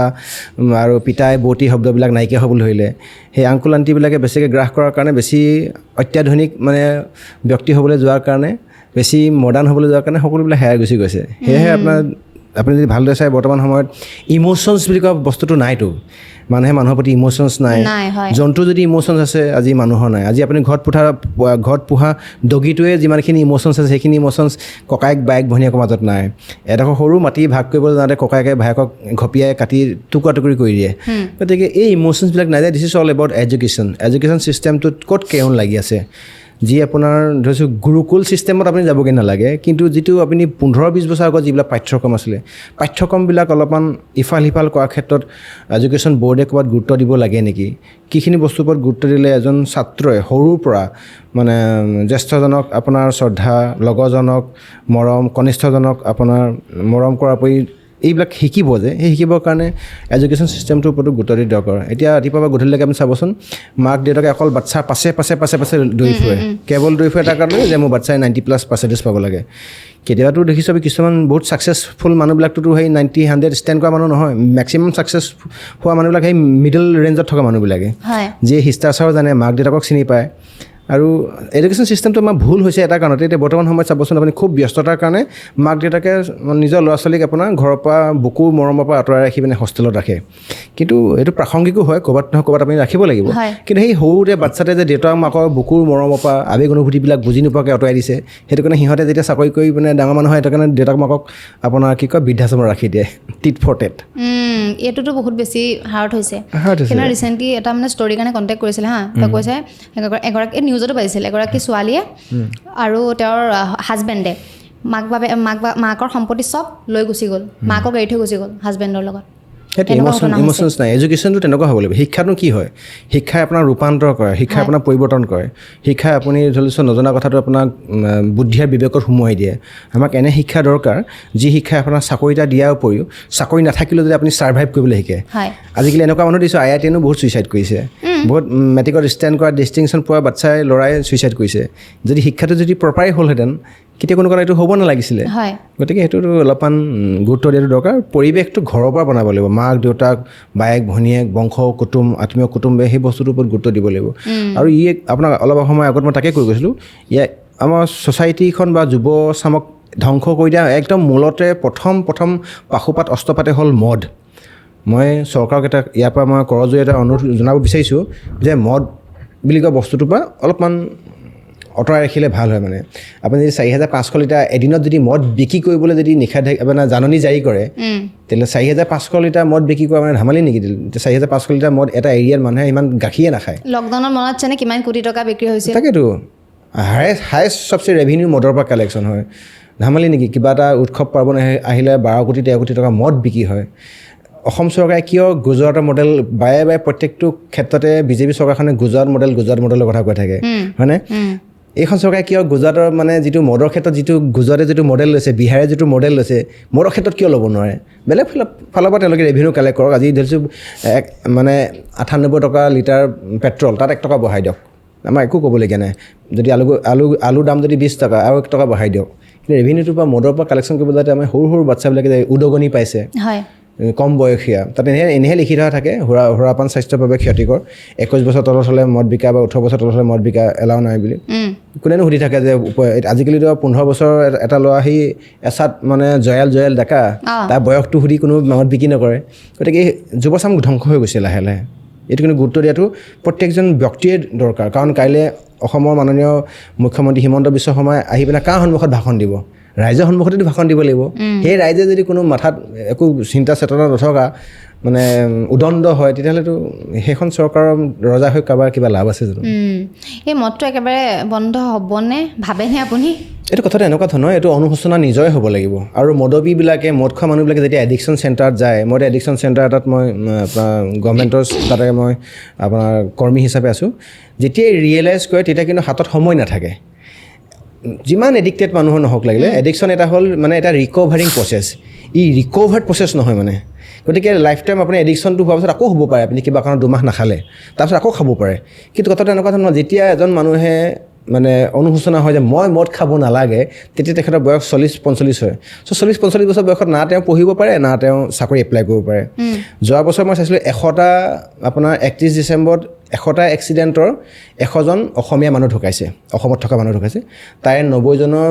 উপাধি শইকীয়া দত্ত গোহাঁই আহোম কোচ কলিতা মটক মৰাণ 10জনৰ উপাধিহে আপোনাৰ যাদৱ সিং পাণ্ডে ঝা মানে তেতিয়াহ'লে 90জন আমাৰ মানুহ 90% মানুহ মানে এক্সিডেণ্ট হৈ মদ খাই ঢুকা মানে আমাৰ অসমীয়া মানুহকেইটাই চ' এখন পৰিয়াল ধ্বংস হৈ যায় এখন সমাজ ধ্বংস হৈ যায় ধ্বংস কৰিছে কাক নিজে কৰি আছে হয় সেইটোৱে কথা আৰু ইম'শ্যনৰ কথা আপুনি অলপ আগতে উল্লেখ কৰিলে মই আৰু এটা কথা মনত পৰিলে আজিকালি বুলি নহয় আগৰ পৰা হৈছে আজিকালি এক্সপ'জটো বেছি হয় আৰু ৰেপ এইবিলাক যে খুব বেছি বাঢ়ি গৈ আছে মূল কাৰণ কি বুলি ভাবে কোনোটো নিশিকায় মাক দেউতাকে এইবিলাক শিক্ষা নিদিয়ে ন অলপ দিনৰ আগত মই বিপিন হাজৰিকা বুলি মই আমাৰ বিলাসিতা অসমৰ এজন আমাৰ সতীৰ্থ আছে তেওঁক মই 10 বছৰমান আগত এটা কথা কৈছিলোঁ চাবচোন যদি আজি শদিয়াত বোলে ৰেপ হৈছে বুলি শুনিলে 10 দিনমান তেনেকুৱা একে চিৰিয়েল ঘটনা চেম মানে আপোনাৰ ইনচিডেণ্ট ঘটি থাকে এই বস্তুবিলাকে আমাৰ চাইক'লজিকেলি মানে আপোনাৰ মানসিক এৰিয়াটোত আপোনাৰ চাপ সৃষ্টি কৰে এনেকুৱা ধৰণৰ নিগেটিভ কথাবিলাক যেতিয়া শুনি আমি আগতে শুনিবলৈ পাইছিলোঁ না এই ছুইচাইড কৰিলে মানুহ এনেকুৱা খবৰ শুনিব নাপায় এনেকুৱা খবৰ ক'বলৈ নাপায় এই এনেকুৱা নেতিবাচক কথাবিলাকে আপোনাৰ অজানিতে মানে অৱচেতন মনত মানে প্ৰভাৱ বিস্তাৰ কৰিব পাৰে গতিকে আপুনি যেতিয়া সমাজ এখন যেতিয়া এনেকুৱা ধৰণৰ নেতিবাচক হৈ থাকিব সমাজখন যেতিয়া বিক্ষাপ্ত হৈ থাকিব অলপ দিনৰ আগলৈকে আমি সমাজ সংস্কাৰক ছ'চিয়েল এক্টিভিষ্ট ছ'চিয়েল ৰিফৰ্মাৰবিলাক খুব দেখিবলৈ পাইছিলোঁ এতিয়াতো ছ'চিয়েল এক্টিভিষ্ট ছ'চিয়েল ৰিফৰ্মাৰবিলাক নাই চ' সমাজ সংস্কাৰ যেতিয়া নাথাকিব সমাজখন যেতিয়া কুলসিত সমাজখনক ভাল কৰিবৰ কাৰণে ৰাইজে যেতিয়া চিন্তা চেতনা নাজাগিব কেনেকৈ তেতিয়াহ'লে আপোনাৰ সমাজখনত তেনেকুৱা অপৰাধবিলাক নিৰ্মূল হ'ব গতিকে সমাজখন নিৰ্মূল কৰাৰ ক্ষেত্ৰত প্ৰত্যেকজন মানুহে 100% গুৰুত্ব এটা আছে আৰু সমাজখন ঠিক গৰু ছাগলী আহি নকৈ নিদিয়েহি আপুনি মই কৰিব লাগিব আমি বিচাৰোঁ এই ইম'শ্যনছটো থাকিব লাগিব আৰু ইম'শ্যনছটো নথকাৰ কাৰণে অপৰাধ প্ৰৱণতাটো বাঢ়ি গৈছে দিনে দিনে আৰু অপৰাধ প্ৰৱণতাটো বাঢ়ি যোৱাৰ কাৰণেই আজি ধৰিছোঁ আপুনি সুৰক্ষিত নহয় মই সুৰক্ষিত নহয় এতিয়া যিখিনি মানুহে ৰেপ কৰে তো সাংঘাতিকভাৱে কিবা কিবি নিউজ পাই থাকোঁ কোনোবা দেউতাকৰ লগতো তেনেকুৱা কিবা ৰিলেশ্যন দেখিছোঁ সৰু বাচ্ছাৰ লগতো এগৰাকী বুঢ়ী মানুহৰ লগতো সেই মানুহখিনিক আপুনি কি শব্দৰে মানে ভূষিত কৰিব বা কি বুলি আখ্যা দিব তেওঁলোক হ'ল মানসিক ৰোগী আৰু মানসিক ৰোগীৰ কোনো বয়স নাথাকে মানসিক ৰোগীৰ কোনো জাত পাত নাথাকে কোনো ধৰ্ম নাথাকে গতিকে সেই মানসিক ৰোগীখিনি আপুনি ঠিক কৰিবৰ কাৰণে যেনেকৈ আপোনাৰ এডিকশ্যন চেণ্টাৰ থাকে তেওঁলোকে সেইবিলাক এডিকশ্যনে হয় মানে এডিকশ্যন মানে অকল ড্ৰাগছ ভাং মদেই নহয় মানে মোৰ দেন 100 টাইপছ অফ এডিকশ্যন আছে সেইবিলাক যিবিলাক ছেক্সুৱেল যিবিলাক এডিকশ্যন হয় ছেক্সুৱেল ক্ৰাইম কৰা যিবিলাক এডিকশ্যন হয় তেওঁলোকক তেনেকুৱা ৰিহেব চেণ্টাৰ ৰাখিব লাগিব তেনেকুৱা আইডেণ্টিফাই কৰিব পাৰিব লাগিব আৰু তেওঁলোকক পানী তলৰ কাঁইট নহয় আপুনি গম নাপায় ন কি মনত ভাৱ লৈ আছে সেইকাৰণে চৰকাৰে ইয়াৰ ওপৰতো ব্যৱস্থা ল'ব লাগিব আৰু সমাজেও ইয়াৰ ওপৰত চোকা দৃষ্টি ৰাখিব লাগিব যে এনেকুৱা ধৰণৰ মানে ধৰি লৈছোঁ সমাজৰ কাৰণে আপদ যি সম্পদ নহয় তেনেকুৱা ব্যক্তিক আপুনি বিহিত ব্যৱস্থা ল'ব লাগিব কিন্তু সেই ব্যৱস্থাচোন নলয়গৈ কেতিয়াবা দেখা খুব লেহেমীয়া হয় কিছুমানৰ ক্ষেত্ৰত হয় বা কিছুমানে আকৌ ভুলকৈও ফচাই দিয়ে দেই এগৰাকী ছোৱালীক দেখিছোঁ মানে ছোৱালীৰ ক্ষেত্ৰত অকণমান সুবিধাটো বেছি হয় ন কিছুমান ল'ৰাক এনেও ফচাই দিয়ে নিৰ্যাতন কেৱল যে নাৰীয়ে হয় সেইটো নহয় পুৰুষো নিৰ্যাতন হয় কেতিয়াবা মই সেইকাৰণে কৈছোঁ অলপ সময় আগত যে যেতিয়া চুলিবোৰ চুটিকৈ কাটি আণ্টিবিলাকে কেতিয়াবা মদৰ বটল হাতত লয় ডেমকে টনিকটো যেতিয়া খাবলৈ আৰম্ভ কৰে তেতিয়া সেইটোবিলাকৰ পুৰুষৰ গোটেই বেয়া গুণবিলাকে নাৰী গালে যেতিয়া আহিছে তো অপৰাধ বাঢ়িবই আগতে কেৱল হিন্দুহে মদ খাইছিলে এতিয়া হিন্দুও খায় মদ মুছলমানো মদ খায় অপৰাধ আৰু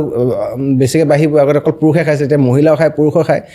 কিবা এটা নহয় কিবা এটা নিচা লাগে মদ ভাং চাদা চিগাৰেট ড্ৰাগছ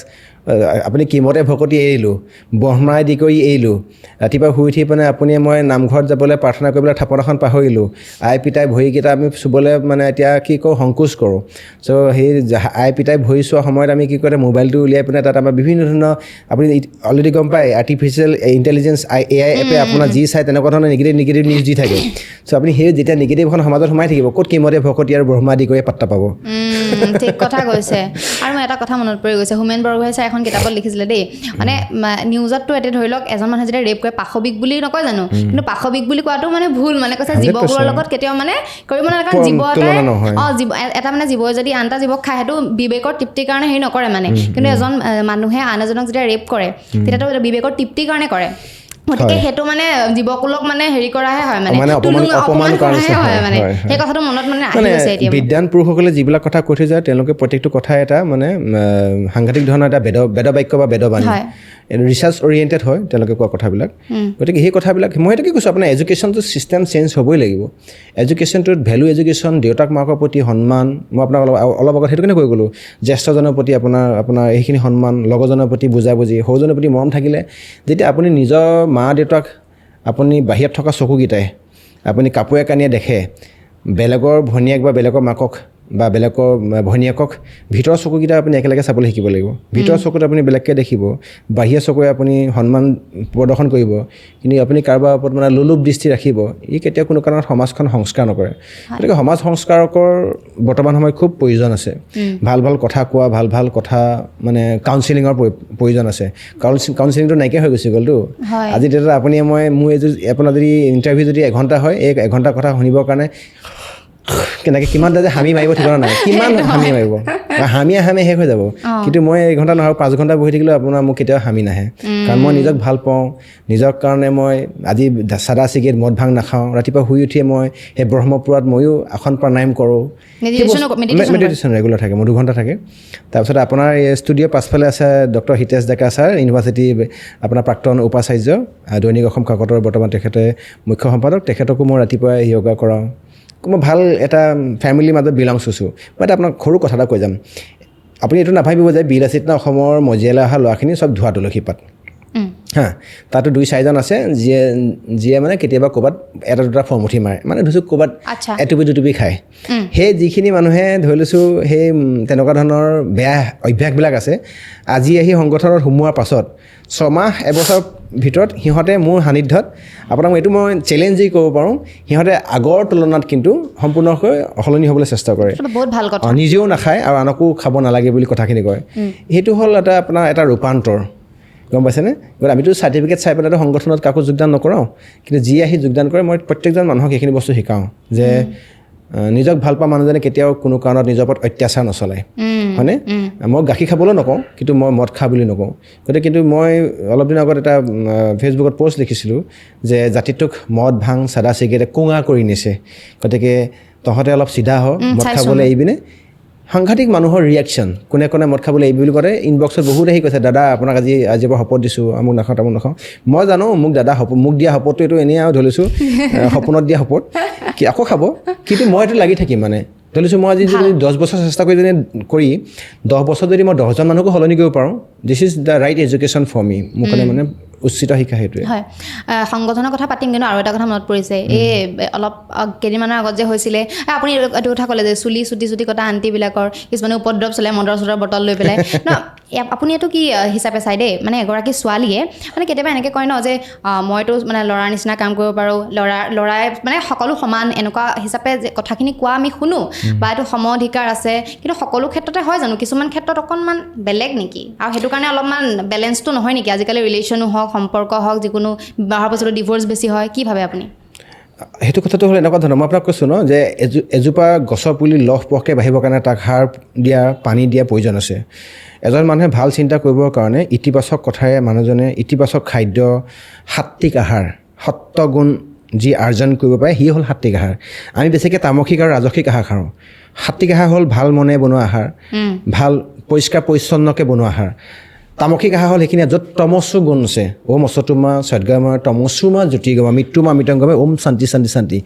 ওম অসতুমা সদ্গময় মানে অসতৰ পৰা মোক সতলৈ নিয়ক তমস্সুমা জ্যোতিৰ্গময় আন্ধাৰৰ পৰা মোক পোহৰলৈ অনা মানে তামসিক আহাৰ মানে হ'ল আন্ধাৰ তামসিক আহাৰ মানে হ'ল সেইখিনি আহাৰ যিখিনি আহাৰ খালে আপোনাৰ বেমাৰ আজাৰ হ'ব তামসিক আহাৰ হ'ল সেইখিনি আহাৰ যিখিনি আমি ফ্ৰিজত ভৰাই ৰাখোঁ ফ্ৰিজটোতো আমাৰ আগতে নাছিলে 20-25 বছৰ 30 বছৰ আগতে আমি ব্যৱহাৰ কৰা নাছিলোঁ আমি চব ফ্ৰেছ ফুড খাইছিলোঁ তাৰপিছত আহিলে ৰাজসিক আহাৰ যিখিনি আহাৰ খালে দম্ভ অহংকাৰ ৰজাৰ নিচিনা ৰাজকীয় এটা ষ্টাইল আপোনাৰ সকলোবিলাক আপোনাৰ ইনষ্টিংক্ট থাকিব গতিকে যেনেকৈ মাছ মাংসৰ কথা কৈছোঁ অত্যাধিক মা মছলা এতিয়া কি হয় আমিতো আপোনাৰ কি খুৱাইছে বুলি ক'লে ভেজ খুৱাইছে বুলি ক'লে নাকটোতো কুচাই দিওঁ ভেজ খাই এনেকৈ না আমাক কি লাগে মাছ লাগে মাংস লাগে হয়নে চব লাগে ড্ৰামছ অফ হেভেন সেই বস্তুখিনি আপুনি চান্দোক্য উপনিষদত এটা শব্দ আছে ক্ষুদ্ৰাতি ক্ষুদ্ৰ আপুনি খোৱা আহাৰৰ পৰা যি গঠন হয় তাকে মন বুলি কয় মানে আপোনাৰ মনটো যি খাব যি চিন্তা কৰিব তাৰ যোগেদি গঠন হয় গতিকে আপুনি খোৱা খাদ্যখিনি যদি আপোনাৰ তামসিক হয় বেমাৰী আপুনি খোৱা খাদ্যখিনি যদি বীজাণুযুক্ত হয় আপুনি খোৱা খাদ্যখিনি যদি আপোনাৰ ৰাজসিক হয় অভিয়াছলি আপোনাৰ দম্ভ অহংকাৰ বেমাৰ হ'ব গতিকে আপোনাক মই চিম্পল এটা এক্সাম্পল দিওঁ হা 100 বছৰ আগত মানুহৰ আয়ুস আছিলে 80-90 মই অলপ কমাই দিছোঁ 100 বছৰ আগত কাছৰ বয়স আছিলে 120 হাতী বয়স 150 ঘোঁৰা বয়স 26 কুকুৰৰ বয়স ডগী বয়স আছিলে কুকুৰ বুলি ক'লে গালি পাব কাৰণে ডগী বুলি কৈছে ডগী বয়স আছিলে 13 ৰাইট 100 বছৰ পাছত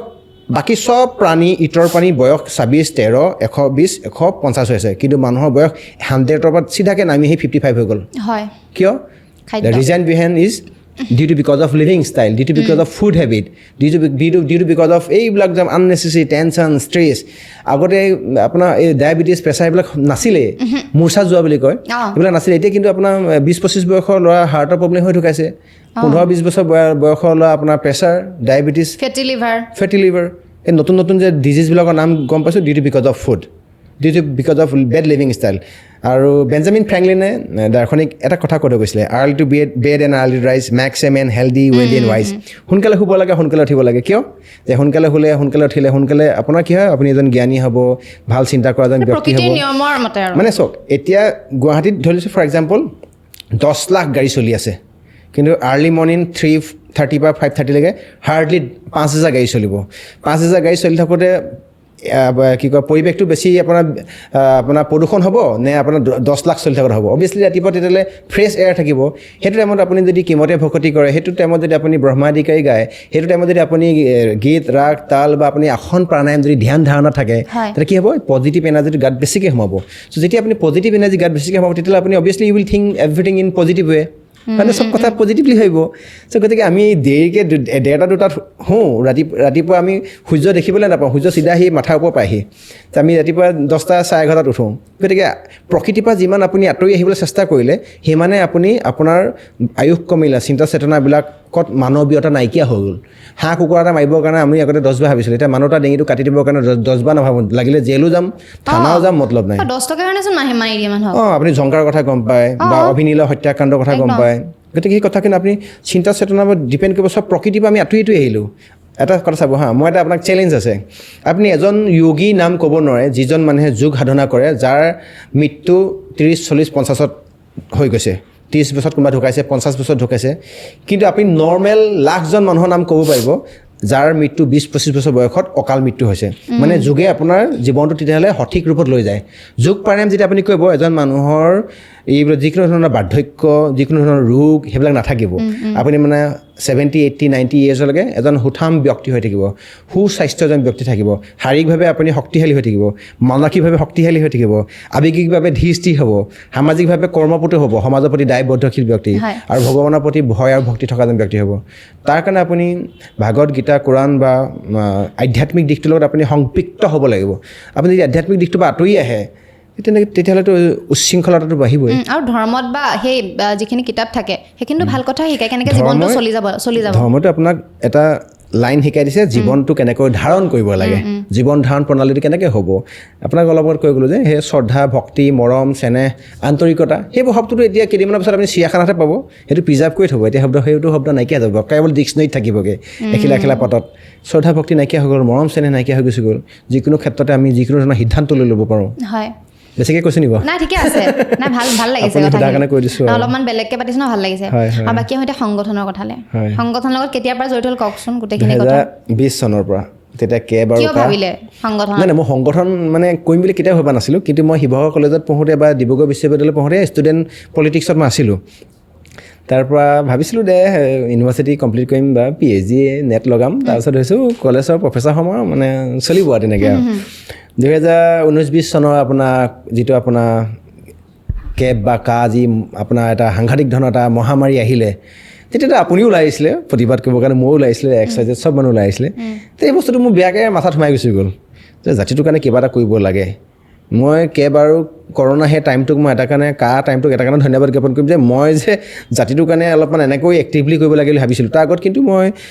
থ্ৰু য়োগা মই বিভিন্ন ধৰণৰ মানুহক ফ্ৰীকৈ শিকাইছিলোঁ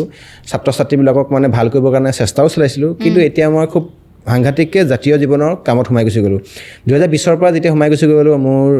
মই জাতীয়তাবাদৰ ক্ষেত্ৰত আমাৰ কেন্দ্ৰীয় চিফ ছেক্ৰেটাৰী ৰন্তু পানী ফুকন ককাইদেউ বা হেমন্ত বৰা ডাঙৰীয়া সভাপতি বা ধৰি লওক শৃংখলহঁতক বা হৰদাহঁতক মই ইয়াৰ পৰা ধন্যবাদ জ্ঞাপন কৰিব লাগিব শৃংখল চলিহাৰ দেউতাক প্ৰয়াত প্ৰণৱজিৎ চলিহা বা ৰমুদাক মই ধন্যবাদ জ্ঞাপন কৰিবলৈ মই ৰমুদাৰ পৰা এইখিনি কথা মই খুব সাংঘাতিককৈ অনুকৰণ কৰিছোঁ তেতিয়াৰ পৰা সোমাই গুচি গ'লোঁ তাৰপৰা এতিয়া এনেকুৱা ধৰণৰ হৈ গুচি গ'ল মানুহখিনি দেখোন কিবা এটা আশা কৰে মোৰ পৰা মই কিন্তু আপোনাৰ পডকাষ্টত এটা কথা কৈ দিওঁ যিকোনো ধৰণৰ ভুল বা সংশোধনীৰ কাৰণে ৰেক্টিফিকেশ্যনৰ কাৰণে মই এভাৰ ৰেডি আছোঁ মই সংগঠনত বিগত 5 বছৰৰ পৰা জড়িত হৈ আছোঁ মই পণ্ডিত বা এজন জ্ঞানী ব্যক্তি বুলি ক'বলৈ নাযাওঁ মোৰ ইয়াত খুটি নাতি থাকিব পাৰে কেন্দ্ৰীয় সমিতিয়ে মোক শিকাই দিয়া যি আপোনাৰ নীতি নিৰ্দেশনা সাংবিধানিক নীতি নিৰ্দেশনা আৰু পতাকা তলত থাকি পেলাই কাম চলাই গৈছোঁ আৰু ৰাইজে কেতিয়াবা শুধৰাই দিয়ে যে বিকাশ অসম বা এইটো তোমাৰ এইটোত ভুল হৈছে এইডোখৰত তুমি আমুক কোৱা সেই ৰাইজৰ মৰমৰ সেই কাৰোবাৰ ভায়েক কাৰোবাৰ ককায়েক কাৰোবাৰ সন্তান হৈ জাতিটোৰ কাৰণে কিবা এটা কৰিম বুলি মনত খুব বেয়াকৈ হেঁপাহ এটা পুহি ৰাখিলোঁ আৰু ধন্যবাদ এটা কাৰণে জ্ঞাপন কৰিছোঁ আজি শদিয়াৰ পৰা ধুবুৰীলৈ বিভিন্ন প্ৰান্তত মানুহখিনি মৰম পাইছোঁ আন্তৰিকতা পাইছোঁ হয় বাকী সংগঠনত নেক্সট মানে মুদ্ৰা কি আপোনালোকৰ মেইন মটিভটো এটাই মানে অসম আৰু অসমীয়াৰ যিটো সক্ৰিয় যিটো বৈশিষ্ট্য বা যিটো আমাৰ সংহতি বা যিটো ঐতিহ্য অসমীয়া ঐতিহ্য অসমৰ ঐতিহ্য কেতিয়াও কোনো কাৰণত যাতে কোনো ব্যক্তিয়ে বিঘ্নিত কৰিব নোৱাৰে সোণৰ অসম বুলি যি অসম আছিলে সেই সোণৰ অসমে হৈ থাকিব লাগিব বিভিন্ন ক্ষেত্ৰত অসম আৰু অসমীয়া মেট মৰা ভাৰখন দাঙিবৰ কাৰণে যেতিয়া মই চেষ্টা চলাইছোঁ ইয়াত দেখিছোঁ যে বহিৰাগত এছাম সকলো নহয় আমি সকলো মাৰোৱাৰী বুলি ক'লে ভুল হ'ব সকলো বিহাৰী বুলি ক'লে ভুল হ'ব বা সকলো বেংগলী বুলি ক'লে ভুল হ'ব এছাম দুষ্কৃতিকাৰীয়ে অসম বিৰোধী শক্তিয়ে কিন্তু অসমখনক আগ্ৰাসন কৰাৰ অপচেষ্টা যিকোনো ছাইডৰ পৰা আমাক টুকুৰিয়াই চাইছে মই বিচাৰোঁ কেৱল বিকাশ অসম শৃংখল চলিহা ৰন্তু পানী ফুকন বুলিয়ে নহয় অসমৰ প্ৰত্যেকজন জনসাধাৰণে অসম আৰু অসমীয়াৰ আৱেগ অনুভূতি আৰু প্ৰভুত্বৰ কাৰণে সজাগ আৰু সচেতন হোৱাটো প্ৰয়োজন আছে আৰু সচেতন হ'বলৈ হ'লে মই আপোনাক আকৌ এবাৰ ক'ম যে সকলো ফালৰ পৰা আপুনি নিজক ছেফ কৰি নিৰাপদে মানে আপুনি বিষয়খিনি আগবঢ়াব লাগিব আৰু সেইখন যুদ্ধক মই পচন্দ কৰোঁ যিখন যুদ্ধত আপোনাৰ কম সৈনিকৰ মৃত্যুবৰণ হ'ব আপুনি এতিয়া বৰ্তমান সংগঠন কৰি আছে ভৱিষ্যতে বিজেপি কংগ্ৰেছ এইবিলাকত যোৱাৰ বহুতে কৈ থাকে কথাবিলাক যে বিজেপি কংগ্ৰেছ বা পলিটিকেলি কিবা কথা ভাবিছা নেকি পলিটিকেলি কথাটো ভাবোঁ বুলি ক'লে কাহানিবোৰ ভাবিব পাৰিলেহেঁতেন এতিয়া মই আপোনাক সেইটো অলপ আগত কৈ গৈছোঁ যিবিলাক মন্ত্ৰী বা তেনেকুৱা ডাঙৰ মানুহৰ লগত মানুহে চেল্ফি উঠায় সেইবিলাক মোৰ প্ৰায় 7-8 বছৰ আগতে তেওঁলোকৰ লগত ভাল সম্পৰ্ক আছিলে পলিটিকেলি মোৰ কথাটো এটা কাৰণে ভবা নাই মই চাকৰি প্ৰায় 7টামান চাকৰি এৰি পিনে বৰ্তমান সময়ত এতিয়া মই এইটো গৱেষণা কামত লাগি আছোঁ চলিবৰ কাৰণে বহুত টকা নালাগে মানে আমাৰ বহুত বেছি মোৰ অভিপ্ৰায়ো নাই উচ্চ আকাংক্ষাও নাই ভাবিছোঁ আহি থকা দিনত যদি জাতিয়ে যদি আহ্বান জনায় যে আপুনি সংগঠনতে থাকক তেতিয়াহ'লে সংগঠনত থাকিম আৰু যদি জাতিয়ে আহ্বান জনায় আপুনি বোলে পলিটিকেলি আগবাঢ়িলেহে বোলে সংগঠনটো বা অসমীয়া মানুহখিনিৰ মেৰুদণ্ডডাল চিধা হৈ থাকিব তেতিয়া পলিটিকেলি মই আগবাঢ়িম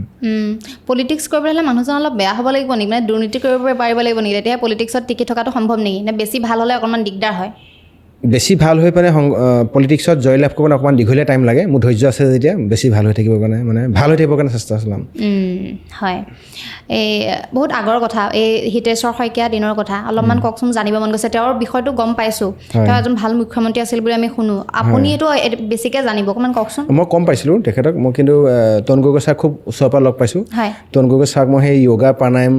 তেনেকুৱা কোচিঙৰ কাৰণে মোক এজন শিৱসাগৰৰ শুভ্ৰমিত্ৰ গগৈ যোৱাবাৰ তেওঁ কংগ্ৰেছৰ ইলেকশ্যন খেলিছিলে আপোনাৰ অখিলদাৰ লগত তেখেত পৰাজয় হৈছিল তেওঁৰ যোগেদি মই তৰুণ গগৈ ছাৰক খুব ওচৰৰ পৰা লগ পাইছিলোঁ আপুনি যদি গোপীনাথ বৰদলৈ ডাঙৰীয়াদেৱৰ পেছত যদি মানে চাই মানে মই তৰুণ গগৈ ডাঙৰীয়াদেৱক খুব বেছি পচন্দ কৰোঁ পচন্দ এটা কাৰণে কৰোঁ আজি আপুনি তৰুণ গগৈ ডাঙৰীয়াদেৱৰ নামত এটা ডাঙৰ সাংঘাতিক বিল্ডিং এসোপামান মাটি 70টাকৈ কোম্পানী আপুনি নাম লিষ্ট কৰিব নোৱাৰে তৰুণ গগৈ ডাঙৰীয়া সেইজন মানুহ আছিলে যিজন মানুহ মাটিৰ মানুহ আছিলে সেইজন মানুহ আছিলে যিজন মানুহে আজি ভাৰতৰ টপ 5জন মুখ্যমন্ত্ৰীৰ ভিতৰত এজন মুখ্যমন্ত্ৰীক বনাই দিছে মই হিমন্ত বিশ্ব শৰ্মাৰ কথা কৈ আছোঁ হয় গতিকে তৰুণ গগৈ ছাৰক মই ওচৰৰ পৰা পাইছোঁ আৰু খুব মই মনৰ পৰা সন্মান কৰোঁ আৰু খালি কংগ্ৰেছৰ এটাই প্ৰব্লেম মই কথাটো কৈ থ'বলৈ ভাল হ'ব কংগ্ৰেছে বিগত 60-70টা বছৰ খুব লুটিপুটি খালে সাংঘাতিককৈ লুটিপুটি খালে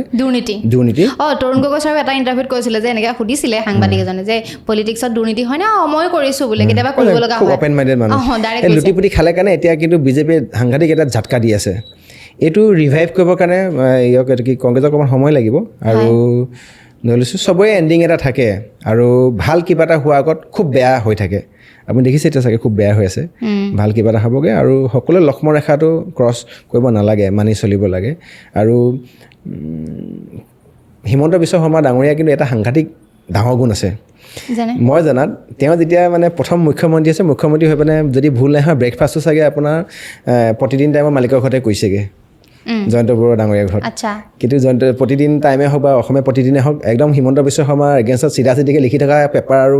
চেনেলৰ ভিতৰত তেওঁলোকো অন্যতম কিন্তু হিমন্ত বিশ্ব শৰ্মা আজি সুদৰ্শন আজি জাম্পিং স্পাইডাৰ মালিক কোন বা ধৰি লৈছোঁ বোলে আপোনাৰ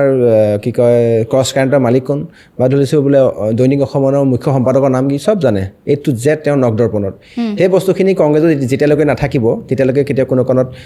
হিমন্ত বিশ্ব শৰ্মা আপোনাৰ কাষেদিয়ে যাব নোৱাৰিব কিন্তু হিমন্ত বিশ্ব শৰ্মাক অভাৰটেক কৰাটো ইমান ইজি কথাও নহয় সাংঘাতিক এজন দক্ষ আৰু সাংঘাতিক এজন চতুৰ পলিটিচিয়ানছ কিন্তু হিমন্ত বিশ্ব শৰ্মা মোক ক'ৰবাত নহয় ক'ৰবাত অনুভৱ হয় তেওঁৰ গাড়ীখনৰ স্পীডটো খুব বেছি হৈছে তেওঁ স্পীড ব্ৰেকাৰ নমনা হৈ গৈছে তেওঁ কাৰণ হিৰেণ গোহাঁই ছাৰৰ নিচিনা এজন মানুহকো ক'ৰবাত নহয় ক'ৰবাত মানে কিবা কমোৱা তোলা টাইপ তেওঁ উদাহৰণ দি ৰাখি থৈ দিয়ে মই বিচাৰোঁ ক'ৰবাত নহয় ক'ৰবাত তেখেতে এই স্পীডটো অলপ কমালে ভাল হয় আৰু বেছি স্পীড গৈছে আৰু কংগ্ৰেছেও তেওঁলোকৰ ষ্ট্ৰেটেজি চেঞ্জ কৰিব লাগিব এতিয়া মানে সেই তেতিয়া দিনা পলিটিক্স নচলিব এতিয়া সাংঘাতিক জানে এইটো কি গিবলিনে কি কয় এইটো নতুনকৈ কিবা যে এআই যে আপোনাৰ পুতলা চুতলাবিলাক মই নাজানো মই দিয়া নাই বোলো হা সেইটো বনোৱা মন্ত্ৰীৰ ভিতৰত অসমৰ চাগে প্ৰথম মন্ত্ৰী হিমন্ত বিশ্ব শৰ্মা সেইটো চাগে বেলেগ হেৰি কি কয় মন্ত্ৰী বিধায়কবিলাকে গমেই পোৱা নাই তেওঁ চ' কিমান সৰু বাচ্চা লগত কিমান কম বয়সৰ মানুহৰ লগত এডজাষ্ট কৰিবৰ কাৰণে চেষ্টা কৰি থাকে হয়নে সেইটো মানে আপুনি হেৰিৰ লগত চিটুৱেশ্যনৰ লগত এডজাষ্ট খাপ খাই চলিবলৈ শিকিব লাগিব সেইটো কিন্তু ইম্পৰ্টেণ্ট হয় আকৌ ইম্পৰ্টেণ্ট নহয় টিকি থাকিব পাৰিব তেতিয়া সেইটো সময়ত সাংঘাতিক ডাইল বস্তু মই আপোনাক কৈ দিছোঁ আপুনি চাওক কোন দল সংগঠনে এতিয়া মাত মাতিব পাৰে কওকচোন চবকে একদম কোফালৰ পৰা মেনেজ কৰি এতিয়া মই একদম যিমান যি হ'লেও মই যি কওক জেল দিয়ক ফাঁচি দিয়ে আপুনিতো জেলত গৈছে 25 টাইমছ এৰেষ্ট কৰিছে ন আপোনাক 27 বাৰমান হৈছে নেকি বাপৰে আৰু জেলত কিমান বাৰ জেলত এবাৰ গৈছোঁ বাচি সময় ভগৱানে বচাই আনে আৰু জেল যোৱাগে আগে একদম জেলত দুৱাৰ পোৱা আগে বাচি যাওঁ আৰু ভয় লাগে নে জেলৰ কথা শুনাৰ পাছত যোৱাৰ আগত মানে এটা সময় আছিলে হা মই পুলিচ দেখিলে একদম মানে নেগু দাঙি দৌৰিছিলোঁ বুলি কয় যে মই নেগু দাঙি দৌৰিছিলোঁ এতিয়া মোৰ পুলিচ চুলিছিল তেনেকৈ ভয় নালাগে ভয় সন্মান কৰোঁ কিন্তু জেললৈ ভয় এটা কাৰণে নলগা হৈ গ'ল যেতিয়া যিজন মানে যোদ্ধাই মৃত্যুলৈ ভয় নকৰে সেইজন যোদ্ধাক মানে যুদ্ধ শিকাব নালাগে আৰু জেল মোৰ এটা কাৰণে যাবলৈ মন গৈছিলে মানে মই জীৱনত দুটা বস্তু থিৰাং কৰি লৈছিলোঁ এটা হ'ল হোষ্টেল লাইফ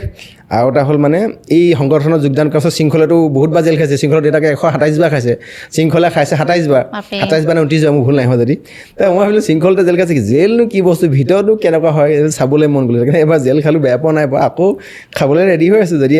যদি আহ্বান হয় তেতিয়া জেল খাব লাগিব খানা ভাল দিনে তাত জেলত বকৱাচ খানা বেয়া দিয়ে এনে খুৱাই কিনো তাত নৰ্মেলি চব আমি যেনেকৈ যি খাওঁ সেইবিলাকে দিয়ে চাউল তাউলৰ কোৱালিটি পোলাও দিয়ে ব্ৰইলাৰ দিব নিদিয়ে পোলা চোলা আপোনাৰ ৰুটি থাকে শুকান ৰুটি থাকে চাহ থাকে চাহ হৈ মস্ত ডাঙৰ এগালমান মানুহ হ'লে বনোৱা বস্তুবিলাক টেষ্ট নাথাকে ন যদি তেওঁলোকে চাগে মে বি চাউল তাউলবিলাকৰ উন্নত মানদণ্ডই দিয়ে চাগে কিন্তু ঢেৰ মানুহ হ'লে বনাই কিনে টেষ্টটো নাথাকে আৰু জেলত কি হয় মানে জেলত বেলেগৰ হয়নে নহয় নাজানো মানে জেলততো যেতিয়া আপুনি সোমাই থাকে ৰাতিপুৱা 6টাত বেল বজাব আপুনি উঠিব লাগে গিনটি দিব লাগে আবেলি হ'লে 6টা বজাত আপোনাৰ গৰু গাহৰি ছাগলী ভৰাই থাকে ভৰাই দিয়ে সোমাই যাব লাগে আৰু কথা তেনেকুৱা ধৰণৰ হয় আপুনি ডেট তাৰিখ মাহ চব পাহৰি যাব তাত থাকিলে হাতত ঘড়ী নাথাকে মোবাইল নাথাকে মোবাইলৰ কানেকশ্যনটো কাট খাই গুচি যায় যিটো মোবাইল এনি টাইম লগত 2-3টা হাতত মোবাইল থাকে আমি গোটেই এক্সটাৰ্নেল গোটেই ৱৰ্ল্ডখনৰ লগত জড়িত হৈ থাকোঁ জেলৰ পৰা যেতিয়া আপোনাক উলিয়াই দিয়ে সেইদিনাখন বাহিৰৰ পৃথিৱীলৈ আহিব এনেকুৱা লাগে বেলেগ সাংঘাতিক এখন পোহৰ পৃথিৱী এডজাষ্ট কৰিবলৈ দিগদাৰ হৈ যায় আপোনাৰ মানে ভিক্টৰকো কৈছোঁ ভিক্টৰ দাসক লগ পালোঁ সি আমাৰ অনুষ্ঠান এটাত আহিছিলে বস্তুটো কেনেকুৱা লাগিব লাগে ঠিক আছে বিকাশ ওলাই অহাৰ পাছত সাংঘাতিক কিবা লাগে দেখোন এডজাষ্ট কৰিবলৈ দিগদাৰ হৈ যায় মানে আৰু ভিতৰত থাকোঁতে সেইটো এটা মেণ্টেল প্ৰেছাৰ থাকে যি মানে জেলৰ সেই প্ৰেছাৰটো সহ্য কৰিব নোৱাৰে সি ছেকেণ্ড টাইম জেল আমাৰ দ্বিতীয় ঘৰ বুলি কোনো জাতীয়তাবাদী বা কোনো মানে আপোনাৰ সংগঠনৰ মানুহে নকয় মানে জেল আমাৰ দ্বিতীয় ঘৰ বুলি কয় কিছুমান এনেকুৱা মানুহ আছে জেল আমাৰ দ্বিতীয় ঘৰ বুলি নোকোৱা হৈ যায় জেল খোৱাৰ পাছত কিন্তু আপুনি জেলত যদি সেই বস্তুটো এডজাষ্ট যদি কৰিব পাৰে কিন্তু মই তাত থাকোঁতে ধুনীয়াকৈ শিকি লৈছিলোঁ মই লাইব্ৰেৰী আছিলে লাইব্ৰেৰীত কিতাপ পত্ৰ পঢ়া কাম কৰিছিলোঁ ভলীবল কোৰ্ট আছে ভলীবল খেলিছিলোঁ আবেলি হ'লে খোজ কাঢ়িছিলোঁ আৰু মোক দি দিলে মোৰ ৰুমমেট আছিলে কমৰুজ জামান এই কিবা পাকিস্তানৰ কিবা কেছ এটাত মানে বম ব্লাষ্ট কৰা কেছ এটাত মানে তেওঁ মানে এজন সন্ত্ৰাসবাদী ফচিছিলে মই তেওঁৰ লগত আছিলোঁ তেওঁ বিভিন্ন ধৰণৰ কাহিনীবিলাক তেওঁলোকৰ পৰা শুনো প্ৰত্যেক দিনাই মানুহখিনিৰ লগত বেছি ডাঙৰ অপৰাধ কৰা মানুহবিলাকৰ ওচৰত যাওঁ মানে ডাঙৰ যি ডাঙৰ অপৰাধ ক্ৰাইম কৰিছে সাংঘাতিক ধৰণৰ খালি NDPS কেছ কি বা পক্সো কেছ নহয় মানে ধৰিছোঁ ছেক্সুৱেল মলেজ কৰি পেলাই 18 বছৰ তলৰ ছোৱালীক যে পক্সো কেছত যোৱাবিলাক নহয় বাকী যিবিলাক ডাঙৰ ছেকশ্যন আছে সেই তেওঁলোকৰ লগত শুনি কাহিনীবোৰ শুনিবলৈ মন যায় কি ধৰণে হৈছে তাত এনেকুৱা মানুহ আছে যাত যাৱজ্জীৱন কাৰাদণ্ড তাত কেতিয়াবা এনেকুৱা ভুল নকৰাকৈ অহা মানুহ আছে সেইটো কিয় হয় কেতিয়াবা ফচি যায় আপুনি অলপ সময় আগত যে ক'লে যে এগৰাকী মহিলা মিছামিচিকৈ মানুহ ফচাই দিলে বুলি কৈছিলে যে তেনেকুৱা কিছুমান মানে ফচি যায় কেতিয়াবা ধৰিছোঁ কিবা পাকচক্ৰ কোনোবাই সোমোৱা বুলি সোমোৱাই দিয়ে কিন্তু জেলৰ ভিতৰত সেইটো বেয়া নহয় ঠিকে আছে পাৰি আছে আৰু বিকজ আৰু এটা কথা সুধিব মন গৈছে সংগঠনত কিছুমানে পইচা খাবৰ কাৰণে আহে নি বাৰু কিছুমান এইটো কথাটো মানে কথাটো আপুনি কোৱা কথাটো সঁচাও হয় আপুনি কোৱা কথাটো মিছাও হয় আপুনি কোৱা কথাটো সঁচা হয় সেইখিনি কাৰণে যিখিনি ধৰিছোঁ হালধীয়া বা নীলা শিয়াল টাইপ যিখিনি সংগঠনত আহে আজি যোগদান কৰি নিজৰ ইমেজটো বনোৱাৰ পিছত ধৰি লৈছোঁ আপোনাৰ 10,000 ফলোৱাৰ্ছ অহাৰ পিছতে দিলে যোগদান কৰি বিজেপি বা কংগ্ৰেছত আৰু কিছুমানে ধৰিছোঁ সংগঠনৰ টেগমাৰ্কটো ইউজ কৰে টকা পইচা তুলিবৰ কাৰণে কিন্তু মই সংগঠনৰ টেগমাৰ্কটো মই ভাবোঁ সেইসকল ব্যক্তিয়ে ইউজ নকৰে যিসকল ব্যক্তিয়ে জাতিৰ কাৰণে কাম কৰিবলৈ আহিছে আৰু জাতিৰ কাৰণে কাম কৰিবলৈ অহা মানুহখিনি সংগঠনৰ ধ্বজা সংগঠনৰ পতাকা সংগঠনৰ সংবিধানক সন্মান জনাই কাম কৰিব ইমানখিনিয়ে নেক্সট আপোনালোকে কেনেকুৱা সংকল্প লৈছে আৰু এটা কথা মই ক'ব বিচাৰোঁ আপোনালোকে এই আপুনি এইটো অফ কেমেৰা কৈছিলে নেকি মানে বিৰলাচিত থানাত মানে অহাৰ পৰা ছোৱালী কিছুমান কেছ মানে কমি আহিছে এইটো কথা যে আপুনি উল্লেখ কৰিছিল অলপ আগত আপোনাক কৈছিলোঁ যে মানে এনেকুৱা ধৰণৰ হয় সাংঘাতিক ধৰণৰ মলেষ্টেশ্যন হৈ থাকে ন ছোৱালীত বিভিন্ন ধৰণৰ কোম্পানীত চাকৰি কৰা বিভিন্ন ধৰণৰ ইনষ্টিটিউশ্যনত চাকৰি কৰা ছোৱালীবিলাকৰ ওপৰতে হওক বা বিভিন্ন ধৰণৰ ৰেট অফ ক্ৰাইমবিলাক হৈ থকা দেখিছিলোঁ এতিয়া মানে এনেকুৱা ধৰণৰ হৈছে যে কিছুমান ক্ষেত্ৰত ধৰিছোঁ আপুনি দৰমহা পাবলৈ আছে দৰমহাটো আপোনাক ধৰিছোঁ মালিকেই দিয়া নাই আমি বিএলএচিত অসমক কৈ দিম বুলি কোৱাৰ লগে লগে দৰমহা দি দিছে আৰু কিছুমান তেনেকুৱা ধৰণৰ সুবিধাবাদী মানে কুলাংগাৰ বেয়া চৰিত্ৰ ব্যক্তিয়ে এগৰাকী ভগ্নীৰ ওপৰত মানে লোলুপ দৃষ্টি ৰখাৰ আগত বেয়া দৃষ্টি ৰখাৰ আগত হাজাৰবাৰ ভাবে যে বিএলএচিত অসমৰ নামৰ এটা সংগঠন আছে যিটো সংগঠনে আহি পিনে না পুলিচলৈ ভয় কৰিব না আইন প্ৰশাসন না চৰকাৰলৈ ভয় কৰিব নেলুটো ধৰি পিনে চুচাই লৈ গুচি যাব সেইটোত আমি কৈছোঁ অন কেমেৰা কৈছোঁ অফ কেমেৰা কৈছোঁ সেইটো কাৰণেতো জেল চেল খাওঁ গতিকে সেইটো কাৰণে সংগঠনটো এনেকৈ হোৱাৰ কাৰণে সংগঠনৰ যিটো উগ্ৰ এটা ৰূপ আছে মানে ন্যায় প্ৰদান কৰাৰ ক্ষেত্ৰত ই কিন্তু ইতিবাচক সাংঘাতিক ধৰণে আগবাঢ়ি লৈ গৈছে আপোনাৰ এইটো কাৰণেতো এৰেষ্ট কৰিছিলে ন এইটো লেংটা বাবাৰ যে সেইটো নহয় নে লেংটা বাবা সেইটোতো সাংঘাতিক ধৰণৰ কথা সেইটো আছিলে ছয়ষ্টিকৰ ঘটনা আপোনাৰ ফটাশিল আপোনাৰ যি আপোনাৰ লতাশিল থানা আণ্ডাৰত সেইটো হৈছিলে 2024 চনৰ ঘটনা সেইটো হ'ল তাতে তেওঁলোকে ষ্টাফ ৰাখিছিলে এই ৱাহিদা ৰেহমান বুলি কয় আপোনাৰ জুৱেলাৰী যিগৰাকী আৰ্টিষ্ট তেখেতক মানে অসমীয়া ভাষা ব্যৱহাৰ নকৰাৰ কাৰণে তাতে তেওঁলোকৰ লগত কনফ্লিক্ট হ'ল মই গৈ তাত চিধাচিধিকৈ অলপমান কিবা কিবি ক'লোঁ আৰু দম চম দিলোঁ যে এনেকৈ কিয় অসমীয়া মানুহৰ ওপৰত আপোনালোকে বেয়া বিহেভ কৰিছে অসমীয়া ভাষা নোকোৱাৰ কাৰণে আৰু তেওঁলোকৰ যিটো ফলক আছিলে দোকানৰ ফলকটো অসমীয়া নাছিলে ইংৰাজী দেখাৰ কাৰণে সলনি কৰিবলৈ মোৰ এগেইনষ্টত লিখি দিলে ৰিচেণ্টলি আকৌ কি হৈ গ'ল লেংটা বাবা যিটো আপোনাৰ জৈন ধৰ্মাৱলম্বী যোৰহাটৰ ঘটনা ঘটিলে তাত প্ৰতিবাদ কৰাৰ কাৰণে তেওঁলোকক তুলি দিলে মোৰ কেছটো তুলি দিছে কেছটো আছিলে মোৰ 2024 চনৰ কেছ সেই কেছটোৰ লগত ৰিলেট কৰি এনেকৈ তুলি দিলে আৰু মোৰ লগত যিকেইটা ছেকশ্যন আছে 120B লগত আৰু সাংঘাতিককৈ নতুন ছেকশ্যন এটা লগাই দিলে নন বেইলেবল ছেকশ্যন তাৰপিছতে মোলৈ খবৰ আহিলে তোৰতো এটা এৰেষ্ট ৱাৰেণ্ট ওলাব দিয়া মোক তোৰ এৰেষ্ট কৰিব তো মই কওঁ ইফাল সিফাল কৰি পিনে মানে অলপমান নিষ্ক্ৰিয় হৈ পিনে এতিয়া মই কি কয় এণ্টিচিপেটৰী অগ্ৰীণ জামিন মই আবেদন কৰি এতিয়া এণ্টিচিপেটৰী বেল লৈ থৈছোঁ মোক যাতে এৰেষ্ট কৰিব নোৱাৰে কাৰণ ইকেইজনেতো জেল খাই গুচি গ'ল 7জনে খালে তেনেকুৱা ধৰণৰ কথা আৰু কিছুমান ধৰিছোঁ আৰু উলুৰ লগত বগৰী মৰা নিচিনা হৈছে মানে বগলী পোৱাৰ নিচিনা আৰু এটা কথা সুধিব মন গৈছে সংগঠনৰ মানুহবিলাকে কিছুমানে মানে প্ৰেম কৰিবলৈ ভয় কৰে নি বাৰু এইটো শুনিছোঁ মানে মই দুজন মানুহৰ কথা পাতিছোঁ মানে কয় ছোৱালীৰ লগত ফটো নিদিওঁ ভয় কৰে মানে অকণমান প্ৰভাৱ বিস্তাৰ কৰে নেকি আপুনি মোৰ যদি ফেচবুকটো খুচৰি চাই মানসী দহৰীয়া ফটো এমাহত 2খনমানকৈ পাব কিছুমানে মই আপোনাক কিছুমানে জানিব কৰিব পাৰে মোৰ মানে কি হ'ল মই ধৰিছোঁ কাৰোবাক অনুবীক্ষণ যন্ত্ৰ লৈ এনেকৈতো কাকো চোৱা নাই কাৰোবাৰ হ'বও পাৰে কাৰোবাৰ নহ'ব পাৰে কিন্তু ধ্বংস হৈ যোৱা দেখিছোঁ ধ্বংস নাম নকওঁ গম পাইছে যাৰ কথা ক'বলৈ বিচাৰিছে এই ভালপোৱা প্ৰেম এই হত্যাবিলাক আপুনি অকণমান মানে সন্মানেৰে জীয়াই ৰাখিব লাগে আৰু আপুনি ট্ৰেন্সপাৰেণ্ট হ'ব লাগে, মুকলি হ'ব লাগে। কিবা এটা হৈছে এতিয়া ধৰিছোঁ মোলৈ এতিয়া দিনটোত মানে 100টা কলৰ 10টা কল ছোৱালী কল আহে। মই যদি সেই কলবিলাকো যদি মানে ধৰিছোঁ বেলেগ এটা ৱেত কথা পাতোঁ, মই পাৰ্চনেলি যদি প্ৰফেচনেলিজিম যদি মই যদি মেইনটেইন কৰিব নাজানো, মই সেই বস্তুটো তেতিয়াহ'লে কিন্তু মোক আমনি কৰিব। গতিকে সেইখিনি কথাত মই তাইক সম্পূৰ্ণ মুকলিকৈ ৰাখোঁ আৰু মোৰ ভুল শুদ্ধটোত এটা এৰিয়াত সেইডোখৰ এৰিয়াত তাইক চাবলৈ অধিকাৰ দিছোঁ। ক'ত ভুল হ'লে কবি তই চাই দিবি আৰু। বঢ়িয়া বঢ়িয়া। 2026ত কেনেকুৱা, কি ভাবিছে, কি হ'ব বুলি ভাবিছে? একো ভবা নাই, চৰকাৰ আকৌ বিজেপি হ'ব। কেনে ইমান কনফিডেঞ্চ? 55টা প্লাছ তেওঁলোকৰ ভাতৃ সংগঠন, মানে হিন্দু যুৱ ছাত্ৰ পৰিষদে হওক বা ধৰি লৈছোঁ RSSে হওক, বজৰং দলে হওক, তেনেকুৱা প্ৰায় 55টামান তেওঁলোকৰ ছিষ্টাৰ অৰ্গেনাইজেশ্যন আছে। আৰু তেওঁলোকৰ যিটো কাম কৰা RSSৰ যিটো তালিকা, মানে RSSৰ অসমত 10জন লিডাৰৰ নাম ক'বলৈ গ'লে আপুনি নোৱাৰিব, ক'ব ময়ো ক'ব নোৱাৰিম, হয়নে? তেওঁৰ তলে যিটো কাম কৰা ষ্ট্ৰেটেজি, যিটো তেওঁলোকৰ ত্যাগ, সেইটো যিটো সঁচা ক'ব লাগিব। এই কথাটো হ'ল এনেকুৱা ধৰণৰ, এওঁলোকৰ বিৰোধী যিখিনি মানে মানুহ, বিৰোধী ৰাজনৈতিক দলবিলাকে আজি এই মুহূৰ্তলৈকে একত্ৰিতই হ'ব পৰা নাই। গতিকে যেতিয়া ৰাহুল গান্ধীয়ে এওঁলোকক ক'বলগীয়া হয় যে কংগ্ৰেছত হিমন্ত বিশ্ব শৰ্মা কোন এজেণ্ট সোমাই আছে উলিয়াই দিয়ক বুলি, এতিয়াও যদি ক'বলগীয়া হয় 2026 পালেহিয়ে, তেতিয়াহ'লে ডাল মে কুছ কালা হে। গতিকে আৰু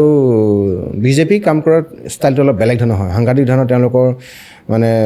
কাম কৰাৰ দক্ষতা দখলতা বেলেগ। এতিয়া যদি কংগ্ৰেছৰ বাঘা নেতাবিলাক যদি বিজেপিলৈ গৈ থাকে, যদি আপোনাৰ আম আদমি পাৰ্টি যদি ডাঙৰ নেতাবিলাক আপোনাৰ দিল্লীত পৰাজয় হোৱাৰ কাৰণে যদি বিজেপি যোগদান কৰে, আহি থকা দিনত কেনেকৈ চৰকাৰ কোনে গঠন কৰিব? শক্তিশালী বিৰোধী হোৱাটো আমি বিচাৰোঁ, চৰকাৰ সলনি হোৱাটো আমি বিচাৰোঁ। মই আপোনাক কৈছোঁ নহয়, গৌৰৱ গগৈ ডাঙৰীয়াই হেৰিয়ত আপোনাৰ জালুকবাৰী সমষ্টিত আহি পিনে যদি 365 দিনো থাকে, কেতিয়াও কোনো কাৰণত জানে যে তেওঁ আপোনাৰ হিমন্ত বিশ্ব শৰ্মা হৰুৱাব নোৱাৰে। তেওঁ টপ 44টা বা 45টা যিটো A গ্ৰেডৰ সমষ্টি, য'ত তেওঁলোকে অলপমান চেষ্টা কৰিলেই মানে জিকিব পাৰে, তেনেকুৱা সমষ্টিত কনচেণ্ট্ৰেট নকৰি পিনে তেওঁ যদি জালুকবাৰীত মিটিং মাৰি ক'ত তেতিয়াহ'লে কংগ্ৰেছৰ চৰকাৰ আহিব। মানে কেটেগৰী ৱাইজ কৰি ল'ব লাগে। এইফালে 45টা ছিট বোলে একদম আমাৰ পামেই জিকিমেই, এইকেইটাত বোলে 10% কষ্ট কৰিলে জিকিম, নেক্সট বোলে ধৰিছোঁ 30টা ছিট, ইয়াত বোলে 50% কষ্ট কৰিলে জিকিম। বিজেপি এনেকুৱা ধৰণৰ হয়, তেওঁলোকে যিবিলাক বুথ কমিটি যিবিলাক লিষ্টবিলাক বনায়, 50জন ভোটাৰ এগেইনষ্টত তেওঁলোকে এজন আপোনাৰ কি থাকে প্ৰভাৰী নে কি বুলি কয়, তেওঁলোকৰ মানে চোৱা মানুহ থাকে, এজন মানুহক পৰ্যবেক্ষণ কৰি থাকে। মাজনী আঁচনি দিছে, মামণি আঁচনি দিছে।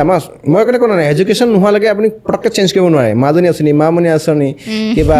দিখৌ আঁচনি, আপোনাৰ কি কয় দিচাং আঁচনি, লাখটকীয়া বাইদেউ, বৃদ্ধ পেঞ্চন, সেইবোৰ যি ধৰণৰ কাম কৰি মানুহখিনি এংগেজ কৰি ৰাখিছে। চাওক, পলিটিক্স 100% মানুহে নকৰে। সৰ্বানন্দ সোণোৱাল ডাঙৰীয়াৰ দিনত যদি ধৰি লৈছোঁ 70% মানুহে পলিটিক্স কৰিছিলে, 30% মানুহে পলিটিক্স নকৰাকৈ এখন সুন্দৰ সমাজত বসবাস কৰিছিলে। হিমন্ত বিশ্ব শৰ্মা ডাঙৰীয়াৰ দিনত যদি 70% মানুহে যদি পলিটিক্স কৰিছে, বাকী 30% মানুহে কিন্তু এখন সুস্থ সমাজত থকা নাই, অসুস্থ আৰু বিষাক্ত সমাজত জীয়াই আছে, য'ত আপুনি প্ৰত্যেক দিনা সাংঘাতিক ধৰণৰ ঘটনাই আপোনাৰ মানসিকভাৱে আপোনাক চাপ দি ৰাখিছে। নতুন চিন্তা চেতনা কৰিবৰ কাৰণে আপোনাক সুবিধা দিয়া নাই। হিটলাৰে কোৱা নিচিনাকৈ যেনে তেনে খাই বৈ জীয়াই থাকিবলৈ যাতে একো ভাবিবলৈ মানে তেওঁলোকে নাপায়, আহৰি নাপায়, তেনেকুৱা কৰি ৰাখিলে ক'ত আপোনাৰ চৰকাৰ সলনি হ'ব? চৰকাৰ সলনি কৰিবলৈ ডাঙৰ চেলেঞ্জ এইটো। এইটো একো অসম্ভৱ নহয়, সম্ভৱ হৈ যাব, কিন্তু টাইম লাগিব। এজন ৰাজনীতিবিদ আপুনি কেনেকুৱা হোৱাটো বিচাৰে আপোনাৰ দৃষ্টিত? কেনেকুৱা হ'ব লাগে এজন ৰাজনীতিবিদ? হ'লেতো জনসাধাৰণৰ জননেতা হ'ব লাগিব, জনপ্ৰতিনিধি হ'ব লাগিব। ধৰি লৈছোঁ শিক্ষকজনক তেওঁ যিটো চকুৰে চাব, প্ৰফেচৰজনক যিটো চকুৰে চাব, তেওঁ ধৰিছোঁ আপোনাৰ সাধাৰণ ফুটপাথৰ পদপথৰ এজন বেপাৰীকো সেইটো চকুৰে চাব লাগিব। জনসাধাৰণৰ জনপ্ৰতিনিধি আপুনি যেতিয়া হ'ব, প্ৰত্যেকজন মানুহৰ আশা আকাংক্ষাত গুৰুত্ব দিব লাগিব, তেওঁলোকৰ আৱেগ অনুভূতিক জানিব চেষ্টা কৰিব লাগিব, আৰু সামাজিকভাৱে যিবিলাক উত্তৰণ কৰিব লাগে তাত গুৰুত্ব দিব লাগে, আৰু শৈক্ষিক যিটো বাতাবৰণক সলনি কৰিব লাগে, যিটো এডুকেশ্যন ছিষ্টেমটো সাংঘাতিককৈ গুৰুত্ব দিব লাগে। কাৰণ পলিটিক্স হ'ল এনেকুৱা এটা বস্তু, আজি যদি এজন চাইণ্টিষ্টে যদি এটম বমো বনাই দিয়ে, সেইটো প্ৰশান্ত মহাসাগৰত ফুটাবৰ কাৰণে প্ৰধানমন্ত্ৰী পাৰ্মিশ্যন ল'ব লাগিব। আজি যদি এগৰাকী শিক্ষাবিদে যদি নতুন এডুকেশ্যন পলিচিও বনায়, তাক ইমপ্লিমেণ্ট কৰিবৰ কাৰণে আপোনাৰ চেণ্ট্ৰেল বডি বা চৰকাৰৰ অনুমতি ল'ব লাগিব। পলিটিক্সটো হ'ল সাংঘাতিক ধৰণৰ এটা ছুপ্ৰিম পাৱাৰ। গতিকে এই ছুপ্ৰিম পাৱাৰত থকা মানুহখিনিয়ে সলনি কৰিবলৈ গ'লে সকলো সলনি কৰিব পাৰে। কিয় তেওঁলোকে সমাজখন সলনি কৰিব চেষ্টা নকৰে? আজি ইচ্ছা কৰিলে অসমেই হওক বা ভাৰতে হওক, ড্ৰাগছ কিয় একেদিনাই বন্ধ কৰিব নোৱাৰে? পাৰেচোন ন? 100% পাৰে। কিয় নকৰে নাজানিম এইটো কি তেওঁলোকৰ বুজা পৰা কি তেওঁলোকৰ নাজানিম সেইটো প্ৰশ্ন উত্তৰ মই আজিলৈকে মই নিজক বুজি পোৱা নাই অৰ্থনৈতিক ক্ষেত্ৰত কিবা লাভ হৈ আছে নেকি সেইটোতো মই এতিয়া আপোনাক একো ষ্টেটমেণ্ট দিব বিচৰা নাই কাৰণ তাৰ ওপৰত মোৰ মানে সেই বিষয়টোৰ ওপৰত মানে কিয় হৈ আছে কিয় বন্ধ কৰিব নাই মই কিন্তু পাৰ্থসাৰথী মহন্ত অসমৰ মানে গুৱাহাটী যি CP মাননীয় ডক্টৰেট পাৰ্থসাৰথী মহন্ত ডাঙৰীয়াৰ লগতো কথাটো এবাৰ মই অভাৰ টেলিফোন পাতিছোঁ তেওঁলোকে STF টিমে সাংঘাতিক ধৰণৰ চেষ্টা চলোৱাৰ পাছতো কিন্তু এছাম ব্যক্তিয়ে কিন্তু সেই বেপাৰটো চলাই আছে যিটো কাৰণতে আমাক কম বয়সে আজি মদ খাই আহিলে গম পায় মদ খাইছে ড্ৰাগছ খালে কি ভাং খাই আহিলে আপুনি গম পায় তাৰপিছত বেলেগ চিগাৰেট খাই আহিলে গম পায় কিন্তু ড্ৰাগছটো খাই আহিলে ঘপককৈ গম নাপায় সি সম্পূৰ্ণকৈ নষ্ট হৈ নোযোৱা দিনাখনিলৈকে গতিকে এই সৰু কম যেতিয়া বয়সৰ ল'ৰাবিলাকে ড্ৰাগছৰ প্ৰতি যেতিয়া আসক্তি বাঢ়ি গৈছে সমাজখন কেনি গতি গৈছে আপুনি ভাবকচোন বাৰু ড্ৰাগছ কিনিবৰ কাৰণে মাকৰ ডিঙি হাড়ডাল মাকৰ ডিঙিৰ চেইনডাল নি পিনে বিক্ৰী কৰি দিয়ে যি চেইনডাল দেউতাকে মৰমত সেই বিয়া দিনাখনি ডিঙিত পিন্ধাইছিলে আৰু কিবা ক'ব লাগিব নেকি হয় আপুনি ড্ৰাগছৰ ওপৰত এতিয়াতো বৰ্তমান কাম মানে PhD কৰি আছে ন মোৰ PhD টপিক হ'ল ড্ৰাগছ হয় এতিয়া ড্ৰাগছৰ ওপৰত আপুনি কেনেকুৱা ধৰণৰ ব্যৱস্থা গ্ৰহণ কৰিম বুলি ভাবিছে মোৰ এৰিয়াটোৱে মোৰ চাইক'লজিকেল এৰিয়া ধৰিছোঁ মোৰ ষ্ট্ৰেছ এনজাইটি ডিপ্ৰেশ্যন বা এৰ'জেল সেইখিনিয়ে মানে এইটো চাইক'লজিকেল ষ্টেটৰ ওপৰত মানে কেনেকুৱা ধৰণৰ প্ৰভাৱ বিস্তাৰ কৰিব তাৰ ওপৰতে মোৰ PhD টপিকটো আৰু PhD এৰিয়াটো সেইকাৰণে মই চুজ কৰি লৈছোঁ যাতে ছ'চাইটিৰ কাৰণে মই ইউথ জেনেৰেশ্যনৰ কাৰণে যাতে কিবা এটা কণ্ট্ৰিবিউশ্যন কৰিব পাৰোঁ হয় লাষ্টত এটা কথা সুধো আপোনাক একদম চিধা ক'ব দেই আপোনাৰ ভাল লগা এজন ৰাজনীতিবিদ আৰু এজন বেয়া লগা ৰাজনীতিবিদ ভাল লগা ৰাজনীতিবিদৰ মই গৌৰৱ গগৈক ভাল পাইছিলোঁ এই ৰিচেণ্ট কিন্তু গৌৰৱ গগৈ মই কিছুমান বস্তু ভাল নলগা হৈছে কিয় কোনবিলাক গৌৰৱ গগৈ যিটো কাম কৰা যিটো স্পীড মানে যিটো তেওঁ স্পীডত দৌৰিছিলে সেই দৌৰটো মই আগৰ নিচিনা পোৱা নাই ৰিচেণ্ট পোৱা নাই কিন্তু এনে এজ এ পলিটিচিয়ান মোৰ গৌৰৱ গগৈ খুব ভাল লাগিছিলে আৰু যদি আপুনি চাই মানে ডেভেলপমেণ্টৰ ফালৰ পৰা মই হিমন্ত বিশ্ব শৰ্মাক ভাল লাগে আৰু দমদাৰ পলিটিচিয়ানৰ ফালৰ পৰা মই কিন্তু পীযুষ হাজৰিকাক খুব ভাল পাওঁ দমদাৰ অলপমান নজৰুল এইটো কাম বৰ বেয়া কৰিলা আইমিৰ লগত তুমি যিখিনি কৰিলা ভাল কৰা নাই এই আইমি বাবতি থকা যিখিনি মৰম তাত ফুটি উঠিছে যে এজন পলিটিচিয়ান হিচাপে যিখিনি ফুটি উঠিছে সেইখিনি বস্তু মোৰ ভাল লাগে আৰু বেয়া লগা পলিটিচিয়ান বুলি ক'লে গোটেই বাকীটো পলিটিচিয়ানখিনি আৰু ক'তনো আপুনি কাউণ্টিঙত আনিব লুইণ্ডাক ভাল লাগে লুইণ্ডাক খুব ভাল কাম কৰি আছে লুইণ্ডাই আপোচবিন সত্ৰাই কামখিনি চলাই আছে বেয়া পাওঁ মই আপোনাৰ কি কয় ৰূপজ্যোতি কুৰ্মী কিয় যি মন যায় তাকে বকি দিয়ে সেইদিনাখনি যে সদনত গৈ যিখিনি মানে অভদ্ৰামী কৰিলে ৰূপজ্যোতি কুৰ্মীৰ নিচিনা কোনো পলিটিচিয়ানে কৰিব নালাগে বিৰোধী থাকিব পাৰে শক্তিশালী বিৰোধী থাকিব পাৰে বা বিভিন্ন ধৰণৰ বিৰোধী থাকিব পাৰে কিন্তু সেইটো এটা ভুল কাম কৰিছে এনে পলিটিচিয়ান হিচাপে একজন মোক ভাল লাগে ধৰিছোঁ গৌৰৱ গগৈক ভাল লাগে লুইনজ্যোতি গগৈকো ভাল লাগে হিমন্ত বিশ্ব শৰ্মাক মোৰ ভাল লাগে এটা কাৰণে তেওঁ যিটো স্পীডত ডেভেলপমেণ্ট কৰি আছে পীযুষ দাক ভাল লাগে দমদাৰ পলিটিচিয়ান মানে সেইকাৰণে ভাল লাগে বাকী আজি আমি বহুত কথা পাতিলোঁ মাজে মাজে লাইট গুচি গ'ল কিন্তু সঁচাকৈ বহুত বেছি ভাল লাগে অলপ বেলেগ ধৰণৰ কথা পাতিলোঁ আৰু আপোনাৰ পৰা জানিলোঁ আপোনাৰ কেনেকুৱা লাগিল শ্বেয়াৰ কৰি কথাখিনি ভাল লাগিলে খুব তুমি মানে কথাখিনি বেজি নিদিয়ে মানে এনাষ্টেচিয়া নিদিয়াকৈ অপাৰেশ্যন কৰি থকা এগৰাকী মানে তুমি পডকাষ্ট লোৱা মানুহ ভাল লাগিলে আৰু মই কথাখিনি খতম কৰাৰ আগত এটা তুমি সুধিছিলা প্ৰশ্ন এটা যে আপোনাৰ নেক্সট পদক্ষেপ কি আছে মানে আমি কেইদিনমানৰ আগত আপুনি মন কৰিছিলে চাগে আমি বিহু কৰ্মশালা মানে বিনামূলীয়া বিহু কৰ্মশালা আয়োজন কৰিছিলোঁ খুব আমি সফল তাত আমি সমাপ্তি কৰিছোঁ কিন্তু মোৰ খুব এটা ডাঙৰ সপোন আছে মনৰ ভিতৰত মোৰ কাৰণে সপোনটো ডাঙৰ বেলেগৰ কাৰণে সৰু হ'ব পাৰে যে এখন ডেড বডি নিয়া মানে এখন এম্বুলেঞ্চ আমি বিলাসিত অসমৰ তৰফৰ পৰা গুৱাহাটীত আমি ৰাইজৰ কাৰণে এৰি দিম সেই কথাটো মই বহুত দিনৰ পৰা চেষ্টা চলাই আছোঁ আমাৰ ধৰিছোঁ আমিও সংগঠনৰ নিজৰ পকেটৰ পইচা লৈ কেতিয়াবা কাম ইটো পজিটিভ কাম বা ইতিবাচক কামবিলাক কম বা ৰাইজে 2-4 টকা সহায় কৰে কিন্তু সেইটো মোৰ খুব ডাঙৰ এটা সপোন আছে মানে ডেড বডি নিয়া এখন এম্বুলেঞ্চ বিলাসিত অসমৰ তৰফৰ পৰা গিফ্ট কৰিবৰ কাৰণে যাতে অসমীয়া মানুহজনে যাতে জীৱনৰ শেষ দিনাখনিলৈকে যাতে তেখেতে সা সন্মানে যাতে তেখেতৰ সেই হয় পুতিবলগীয়া হয় জ্বলাবলগীয়া দাহ কৰিবলগীয়া জেগাডোখৰ পায়গৈ সেইটো খুব মোৰ ডাঙৰ এটা সপোন আছে মানে এখন মানে ডেড বডি নিয়া মৃতদেহ কঢ়িয়ানে এখন